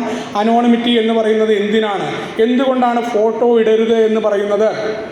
നമുക്ക് PI വർക്കിൻ്റെ മാത്രം ഒരു വർക്ക് ബുക്ക് ഉണ്ട്, 47ഓളം പേജുണ്ട് PI വർക്കിൻ്റെ നിർദ്ദേശം. ഒരു കാരണവശാലും മറ്റാൾക്കാരുള്ളപ്പോൾ, ഇപ്പോൾ നമ്മുടെ പള്ളിയിൽ അച്ഛൻ വന്നു, അവർ നമുക്ക് റെസ്പെക്റ്റാണ്, നമുക്ക് കുറേ കാര്യങ്ങൾ അവർ ചെയ്തു തരുന്നുണ്ട്. അവരുടെ മുന്നിൽ നിന്നുകൊണ്ട് നമ്മൾ കള്ളുകുടിക്കഥ പറയില്ല. ആൽക്കഹോളിക്സ് അനോണിമസിനെ പരിചയപ്പെടുത്തുകയുള്ളൂ. വേദിയിൽ മറ്റാരുണ്ടെങ്കിലും ആൽക്കഹോളിക്കാണെന്ന് പറഞ്ഞ് പറയേണ്ടതില്ല. നമ്മൾ അനോണിമിറ്റി പലപ്പോഴും പറയും, അനോണിമിറ്റി എന്ന് പറഞ്ഞാൽ എൻ്റെ ഇഷ്ടമല്ലേന്ന്. അവിടെയും നമ്മളോട് പറയേണ്ടത് എവിടെയാണ് അനോണിമിറ്റി ബ്രേക്ക് ചെയ്യേണ്ടത്. ഇതൊക്കെ ബ്രേക്ക് ചെയ്ത് കഴിഞ്ഞാലും നമുക്ക് ഗൈഡ് ലൈൻ ഉണ്ട്. ഇതൊക്കെ ബ്രേക്ക് ചെയ്ത് കഴിഞ്ഞാലും നിങ്ങൾ മനസ്സിലാക്കുക, ക്ലോസ് ഗ്രൂപ്പിൽ പോലും നിങ്ങളുടെ ഫോട്ടോ ഇട്ടാൽ അത് പാരമ്പര്യത്തിൻ്റെ ഘടകവിരുദ്ധമാണ് എന്ന് പറഞ്ഞുകൊണ്ടാണ് അനോണിമിറ്റി എന്ന് പറയുന്ന ഒരു പാംപ്ലെറ്റ് നമ്മുടെ മുന്നിലുള്ളത്. ഗൈഡ് ലൈൻ ഉണ്ട്. ഇൻ്റർനെറ്റിൽ നമ്മൾ എങ്ങനെ പ്രവർത്തിക്കണം. കാരണം ഗൈഡ് ലൈൻ എന്ന് പറയുന്നത് ജനറൽ സർവീസ് കോൺഫറൻസ് അംഗീകരിച്ചൊരു കാര്യമാണ്. അതെന്നാണ് ഗൈഡ് ലൈൻ ഇറക്കുക. പലപ്പോഴും GSO ഓഫീസിലേക്ക് ആൾക്കാർ വിളിച്ച് ചോദിക്കാറുണ്ട് ഈ ഇൻ്റർനെറ്റിലെ ആൾക്കാർ പാരമ്പര്യം ലംഘിക്കുന്നതിനെക്കുറിച്ച്. ഈ പാരമ്പര്യം എന്തിനാണ് പാലിക്കേണ്ടത്? മറ്റ് ബർത്ത്ഡേ ഫോട്ടോ ഗ്രൂപ്പിലിട്ടാൽ ഉണ്ടാകുന്ന പ്രശ്നം എൻ്റെ അനോണിമിറ്റി ആണെന്ന് പറഞ്ഞ് ഞാൻ അറിയാതെ മറ്റുള്ളവരുടെ അനോണിമിറ്റി കൂടി ബ്രേക്കപ്പ് ചെയ്യുന്നൊരു കാര്യമുണ്ട്. കാരണം ഞാൻ ഈ പ്രവർത്തനത്തിന് കാരണമാണെന്ന് പറയാൻ എനിക്ക് മടിയുണ്ടാവില്ല. പക്ഷെ വേറെ ആൾക്കാർക്ക് അതുണ്ടാവും. ഇപ്പം ഞാൻ അവരുമായിട്ടുള്ള മറ്റ് ഫോട്ടോ പങ്കുവയ്ക്കുമ്പോൾ അത് അംഗമാണെന്ന് മനസ്സിലാക്കും. അപ്പോൾ ഇതൊക്കെ മനസ്സിലാക്കാൻ, ഇതെന്തിനാണ്, അല്ലെങ്കിൽ ഇത് അറിയുന്ന ആളുകളോട് ചോദിക്കാൻ, ഇതൊക്കെ നമുക്ക് വായിക്കാൻ വേണ്ടിയിട്ട് ഇന്ന് പാംലെറ്റുകൾ നമുക്ക് മൊബൈലിൽ AA.org എന്ന് പറഞ്ഞ നമ്മുടെ സൈറ്റ് അടിച്ചാൽ തന്നെ ഇപ്പോൾ ഗൂഗിൾ ലെൻസ് ഉള്ളതുകൊണ്ട് ഇംഗ്ലീഷ് മലയാളം മാത്രം അറിയുന്ന ആളുകൾക്കും വായിക്കാനായിട്ട് എല്ലാം ലഭ്യമാണ്. വളരെ നമ്മൾ പഠിക്കാനുള്ള തയ്യാറെടുപ്പില്ല. നമ്മൾ ആ പുറപ്പുറത്ത് കയറി നിന്ന് വെടിവെക്കുന്ന പോലെ പൂർണ്ണമായിട്ട് എനെ മനസ്സിലാക്കിയിട്ടല്ല. എന്ന് പറയുന്നത് വിശാലമായ വാതാനങ്ങളായിട്ട് ഇങ്ങനെ കിടക്കുകയാണ്. ഒരു പാംലെറ്റിൽ നിന്ന് ഒരു പാംലെറ്റ് അറിയാനും പഠിക്കാനും നമ്മൾ തയ്യാറായാൽ നമുക്ക് പഠിക്കാൻ പറ്റും. മറ്റാരെയും പഠിപ്പിക്കാൻ പറ്റില്ല, പക്ഷെ നമുക്ക് പഠിക്കാനുള്ള അവസരങ്ങൾ തരുന്നുണ്ട്, അതിനുള്ള ടൂളുകൾ തരുന്നുണ്ട്. അപ്പോൾ ആ രീതിയിൽ പാരമ്പര്യങ്ങളെക്കുറിച്ച് പഠിക്കാനുള്ള തയ്യാറെടുപ്പും അതോടൊപ്പം തന്നെ അത് മനസ്സിലാക്കി കൊടുക്കുക നമ്മുടെ ഉത്തരവാദിത്തമാണ്. അതോടൊപ്പം തന്നെ എല്ലാ ഉത്തരങ്ങളും തനിക്കറിയാമെന്നും തൻ്റെ ഭാഗം എപ്പോഴും ശരിയാണ് എന്ന ഭാവമരുത് ഏറ്റവും പ്രധാനമാണ്. എല്ലാ കാര്യങ്ങളും, ലോകത്തുള്ള മുഴുവൻ കാര്യങ്ങളും എനിക്കറിയാം, നമുക്ക് അനുഭവമില്ലാത്ത കാര്യങ്ങൾ ഉപദേശം കൊടുക്കാൻ പറ്റില്ല. അത് മറ്റുള്ള കഴിവുള്ള ആളുകളോട് ചോദിക്കാൻ, എനിക്കറിയില്ല, എൻ്റെ ജീവിതത്തിൽ അത്തരം ഒരു അനുഭവമില്ല, അത് വേറെ വല്ലവരോടും ചോദിക്കണം. അതല്ലാതെ അയാളുടെ ജീവിതത്തിൽ എല്ലാ കാര്യങ്ങളിലും ഉപദേശം കൊടുക്കുന്ന പരിപാടിയില്ല. അത് വളരെ കൃത്യമായിട്ട് ടെമ്പററി സ്പോൺസർ ശ്രദ്ധിക്കേണ്ടതാണ്. അപ്പോഴാണ് ആ നവാഗതൻ അയാളുടെ രീതിയിൽ ഈ പ്രോഗ്രാമിൽ കയറി വരിക. ഈ ഗ്രൂപ്പിനപ്പുറമുള്ള ആൽക്കഹോളിക്സ് അനോണിമസിൻ്റെ സാധ്യതകളെക്കുറിച്ച് ഈ പുതുമക്കാരിൽ കാഴ്ചപ്പാടുണ്ടാക്കാൻ ശ്രമിക്കണം. എയുടെ ചരിത്രത്തെക്കുറിച്ച് അയാൾക്ക് പറഞ്ഞു കൊടുക്കണം. വിശാലമായൊരു ചരിത്രമുണ്ട്. കംസ് ഓഫ് ഏജിലും പാസിറ്റോണിലൊക്കെ അതിൻ്റെ ചരിത്രത്തെക്കുറിച്ച് പറയുന്നുണ്ട്. അതോടൊപ്പം തന്നെ നമ്മുടെ 3 പൈതൃകങ്ങളായ ഐക്യം, മോചനം, സേവനം എന്ന് പറഞ്ഞ ഘടനകളിലേക്ക് ലോകത്തിലും വ്യാപകമായി പ്രവർത്തിക്കുന്ന എയുടെ സങ്കല്പങ്ങളെക്കുറിച്ച് ഇതെല്ലാം തന്നെ ആൽക്കഹോളിക്സ് അനോണിമസ് ലോകമെങ്ങും ഉണ്ട് എന്ന് ഈ പുതുമക്കാരന് പറഞ്ഞു കൊടുക്കാനുള്ള ശ്രമം നടത്തണം. മാത്രമല്ല, പ്രയോജനപ്രദം എന്ന് തോന്നിയാൽ ഈ പറയുന്ന പുതുമക്കാരൻ്റെ ബന്ധുക്കളോട് പ്രോഗ്രാമിനെ കുറിച്ച് മനസ്സിലാക്കാൻ, അയാൾ വന്നതാണ്, ഇപ്പോൾ ഇങ്ങനെയാണ് എന്ന രീതിയിൽ പറയാൻ അവരെക്കുറിച്ച്, അതോടൊപ്പം തന്നെ അല്ലനോൺ, അല്ലറ്റീൻ തുടങ്ങിയ കൂട്ടായ്മകളെക്കുറിച്ച് പറയേണ്ടതും ഈ പറയുന്ന ടെമ്പററി സ്പോൺസറുടെ ഉത്തരവാദിത്തമാണ്. മാത്രമല്ല, വളരെ ശ്രദ്ധിക്കേണ്ട ഒരു കാര്യം, ഈ പറയുന്ന പുതുമക്കാരൻ്റെ ഫാമിലി, അദ്ദേഹത്തിൻ്റെ ഭാര്യയുമായി ബന്ധമുണ്ടാക്കലല്ല ടെമ്പററി സ്പോൺസറുടെ ഉത്തരവാദിത്തം. അതിന് അല്ലനോണുണ്ട്, അല്ലനോണിൻ്റെ നമ്പർ കൊടുക്കലാണ് ചെയ്യേണ്ടത്. ഇവിടെ പലപ്പോഴും സംഭവിക്കുന്നത് ഈ പുതുമക്കാരനെ സഹായിക്കാനാണ് അയാളുടെ ഫോളോ അപ്പ്. ഇവിടെ ആരും ഫോളോ ചെയ്യണ്ടില്ല. അയാൾ കുടിക്കുന്നുണ്ടോ ഇല്ലയോ എന്നത് അയാളുടെ മാത്രം കാര്യമാണ്. ഒരാൾ റോട്ടിൽ കുടിച്ച് കടന്ന് ഇന്നലെ നമ്മൾ കണ്ടാലും ഇന്ന് ഇവിടെ ടോക്കൺ മേടിക്കാൻ വന്ന ആൾക്ക് ടോക്കൺ കൊടുക്കേണ്ടത് നമ്മുടെ ഉത്തരവാദിത്തമാണ്. ഒരു തരത്തിലും നമുക്ക് നിരസിക്കാൻ പറ്റില്ല. ഞാൻ 1 വർഷമായി എന്ന് പറഞ്ഞാൽ ടോക്കൺ കൊടുക്കണം ഗ്രൂപ്പ്. അതാണ് ആൽക്കഹോളിക്സ് അനോണിമസ് പറഞ്ഞത്. അതിൽ കൃത്യമായിട്ടൊരു കാര്യം പറഞ്ഞിട്ടുണ്ട്. അയാളുടെ ദൈവവുമായി സത്യസന്ധത പാലിക്കേണ്ട പ്രോഗ്രാമാണ്. അപ്പോൾ അവിടെ അല്ലനോൺ, അല്ലറ്റീൻ്റെ ആളുകളുടെ നമ്പർ കൊടുക്കുക. അല്ലാണ്ട് ഫാമിലി കൗൺസിലറായിട്ട് ഈ ടെമ്പററി സ്പോൺസർ ഒരു കാരണവശാലും മാറരുത്. അതോടൊപ്പം തന്നെ അയാൾക്ക് പുറത്ത് മദ്യാസക്തിയുമായി ബന്ധപ്പെട്ട അയാൾക്ക് ചികിത്സ വേണമെങ്കിൽ ആ കാര്യങ്ങളെക്കുറിച്ച് പറഞ്ഞു കൊടുക്കാൻ നമ്മൾ തയ്യാറാവണം. അതിന് തന്നെ നമ്മുടെ നിർബന്ധങ്ങളില്ല. ഇത്തരം ചികിത്സാ സമ്പ്രദായങ്ങളുണ്ട്. ഏതെങ്കിലും ഒരു റീഹാബുകൾ റെക്കമെൻഡ് ചെയ്യുക ടെമ്പററി സ്പോൺസറുടെ പരിപാടിയല്ല. അതിങ്ങനെയാണ്, നിങ്ങൾക്ക് അവിടെ പോകാം, കാരണം അതില്ലെങ്കിൽ വലിയ ബുദ്ധിമുട്ടുകളുണ്ടാവും. അപ്പോൾ അത് വേണമെന്നുണ്ടെങ്കിൽ നിർദ്ദേശങ്ങളായിട്ട് ഈ രീതിയിലാണ്. നമ്മുടെ സ്വകാര്യമായ താല്പര്യം ഇവിടെ അടിച്ചേൽപ്പിക്കാനായിട്ടുള്ള ശ്രമം പാടില്ല. മാത്രമല്ല, അറിയാത്ത കാര്യങ്ങളിൽ എനിക്കറിയില്ല എന്ന് പറയാൻ ഒരു മടിയും കാട്ടരുത്. അങ്ങനത്തെ സാഹചര്യങ്ങളിൽ കൂടുതൽ അറിയാനായിട്ട് പുതിയ ആളുകളുമായിട്ടോ അല്ലെങ്കിൽ മറ്റ് ആളുകളുമായിട്ടോ ബന്ധപ്പെടാൻ സഹായിക്കണം. മറ്റ് മദ്യാസക്തരുമായി ഇടപെടാൻ ഈ പറയുന്ന പുതുമക്കാരൻ അവസരമുണ്ടാക്കുകയും അതിന് തുടക്കമായി 12ാം പടി പ്രവർത്തനങ്ങളിൽ ഈ പുതുമക്കാരനെ കൂട്ടുകയും ചെയ്യണം. ഏറ്റവും പ്രധാനം, തൻ്റെ വ്യക്തിത്വത്തിനോ സ്ഥാനത്തിനോ അല്ല, മറിച്ച് ആൽക്കഹോളിക്സ് അനോണിമസിലൂടെയുള്ള മദ്യവിമുക്തിക്കാണ് പ്രാധാന്യമെന്ന് മദ്യാസക്തനുമായി ഇടപെടുമ്പോൾ ഈ ടെമ്പററി സ്പോൺസർ കൃത്യമായി പറഞ്ഞ് മനസ്സിലാക്കണം. ആൽക്കഹോളിക്സ് അനോണിമസിൻ്റെ മീറ്റിങ്ങിൻ്റെ ഉള്ളിൽ വന്നു കഴിഞ്ഞാൽ അയാൾ പുറത്ത് എന്ത് ജോലി ചെയ്തു എന്നുള്ളതൊരു വിഷയമല്ല. ഇവിടെ മദ്യപാനം നിർത്തണം എന്നുള്ള ആഗ്രഹം മാത്രമാണ് അയാൾ ചേരാനുള്ള യോഗ്യത എന്ന് പറയും. ആൽക്കഹോളിക്സ് അനോണിമസിൽ ഇത്ര വർഷമായി, എന്നെ ആളുകളൊക്കെ സമീപിക്കുന്നുണ്ട്, അയാൾക്ക് വേണ്ട ഉപദേശങ്ങൾ കൊടുക്കുന്ന ആളാണ് എന്ന രീതിയല്ല എയുടെ. കാരണം അങ്ങനെ വരുമ്പോൾ ഈ പറയുന്ന പുതിയ ആൾ, പുതുമക്കാരൻ സ്പോൺസറേക്കാൾ പ്രോഗ്രാമിനെ ആശ്രയിക്കാൻ തുടങ്ങുന്നു. പ്രോഗ്രാമിനെയാണ് ഇവിടെ ആശ്രയിക്കേണ്ടത്, വ്യക്തികളെ അല്ല. തത്വങ്ങൾ എന്ന് നമ്മൾ പറയുന്നതിൻ്റെ കാരണം വ്യക്തികളെ കണ്ടിട്ടാണ് വരുന്നതെങ്കിലും ഒരു വ്യക്തിഗതമായ പ്രസിദ്ധി ഇല്ലാതെയാക്കാൻ നമ്മളെ സഹായിക്കുന്നതാണ് നമ്മുടെ തത്വങ്ങൾ. അപ്പോൾ ആ രീതിയിൽ കൊണ്ടുവരണം. മാത്രമല്ല, അയാൾ വേറൊരു സ്പോൺസറെ കണ്ടെത്തുമ്പോൾ, വേറൊരു അംഗവുമായിട്ട് ബന്ധപ്പെടുമ്പോൾ ഒരു തരത്തിലും അയാളോട് നീരസം കാണിക്കാതെ അയാളുമായിട്ട് സഹവർത്തിത്വത്തിൽ കഴിയാൻ അയാളെ വീണ്ടും അയാളുടെ തോളിൽ ഒരു മടിയുമില്ലാതെ കൈയിടാനായിട്ട് നമുക്ക് സാധിക്കുമ്പോഴാണ് നമ്മൾ ഈ പറയുന്ന ആത്മീയ ഉണർവിലായിരിക്കുള്ളൂ. ആത്മീയതയെക്കുറിച്ച് പ്രസംഗിച്ചതുകൊണ്ട് ഒരു കാര്യമില്ല എന്ന് എന്നെ മനസ്സിലാക്കി തന്ന സംഗതികളായിരുന്നു. ഇതെല്ലാം പറയാനായിട്ട് എളുപ്പമായിരുന്നു. പക്ഷെ ഇത് പ്രാക്ടീസ് ചെയ്തപ്പോൾ, ഇത് കൃത്യമായി നടപ്പിലാക്കാൻ തുടങ്ങിയപ്പോൾ ആളുകൾ സോബർട്ടിയിലേക്ക് വരുന്നത് കണ്ടു. ഞാനല്ല ദൈവം, ഈ പ്രോഗ്രാമാണ് എന്നെ നിയന്ത്രിക്കുന്നത്, ഈ പ്രോഗ്രാം ആ രീതിയിൽ തന്നെ മുന്നോട്ട് പോകുമെന്ന തിരിച്ചറിവ്. ഇവിടെ മറ്റു മദ്യാസക്തരെ സഹായിക്കുക എന്ന് പറയുന്നത് കേവലമായ ഒരു കാര്യമല്ല. മറ്റുള്ളവരോടൊത്തുള്ള പ്രവർത്തനത്തിൽ പറയേണ്ട ഒരാളെ എപ്പോഴാണ് തള്ളിവിടേണ്ടത്, ഇവൻ രക്ഷപ്പെടില്ല എന്ന ആ കാര്യം പറയേണ്ടത് എപ്പോഴാണെന്ന് പറയുന്നുണ്ട്. അതിനു മുന്നേ ചെരുപ്പ് കുത്തി അവസാനം വരെ ചെരുപ്പ് കുത്തിക്കൊണ്ടിരിക്കുക എന്ന പ്രക്രിയ ഞാൻ ചെയ്തു. ഞാൻ അവനെ സുബോധത്തിലേക്ക് എത്താൻ ഈ പറയുന്ന നിർദ്ദേശങ്ങൾ പ്രകാരമാണോ ശ്രമിച്ചത്? അവിടെയാണ് എനിക്ക് അതിൻ്റെ ഉത്തരം കിട്ടുക. ഇത് ഗ്രൂപ്പിൽ പ്രവർത്തിക്കുന്ന ഒരു അംഗം പുതിയ ആളുകളെ സഹായിക്കേണ്ട രീതികൾ എങ്ങനെയാണ്? അപ്പോൾ എന്താവും, ഓരോ അംഗവും ശ്രമിക്കുമ്പോൾ, കാരണം മൊത്തത്തിൽ നമുക്ക് ഗ്രൂപ്പിനെ മാറ്റാൻ പറ്റില്ല. ഗ്രൂപ്പിൽ ഇൻവെൻട്രി നടക്കുമ്പോൾ നമുക്കതിന് 12 സ്റ്റെപ്പ് കമ്മിറ്റി ഉണ്ടാക്കാം. ആ രീതിയിൽ കൂടുതൽ അംഗങ്ങളെ ഗ്രൂപ്പിലേക്ക് ആകർഷിച്ചു കൊണ്ടുവരാം. കാരണം സോബർട്ടിയിലേക്ക് അംഗങ്ങൾ വന്നു കഴിഞ്ഞാലാണ് ഗ്രൂപ്പ് കൊണ്ട് കാര്യമുള്ളൂ. അല്ലാണ്ട് നമ്മളിപ്പോൾ ഈ പറഞ്ഞു ഇന്നിപ്പോൾ ഇവിടെ 2 പേര് 1 വർഷം പൂർത്തിയാക്കി എന്ന് പറയുമ്പോൾ വലിയ സന്തോഷമാണ് ഓരോ ഗ്രൂപ്പും.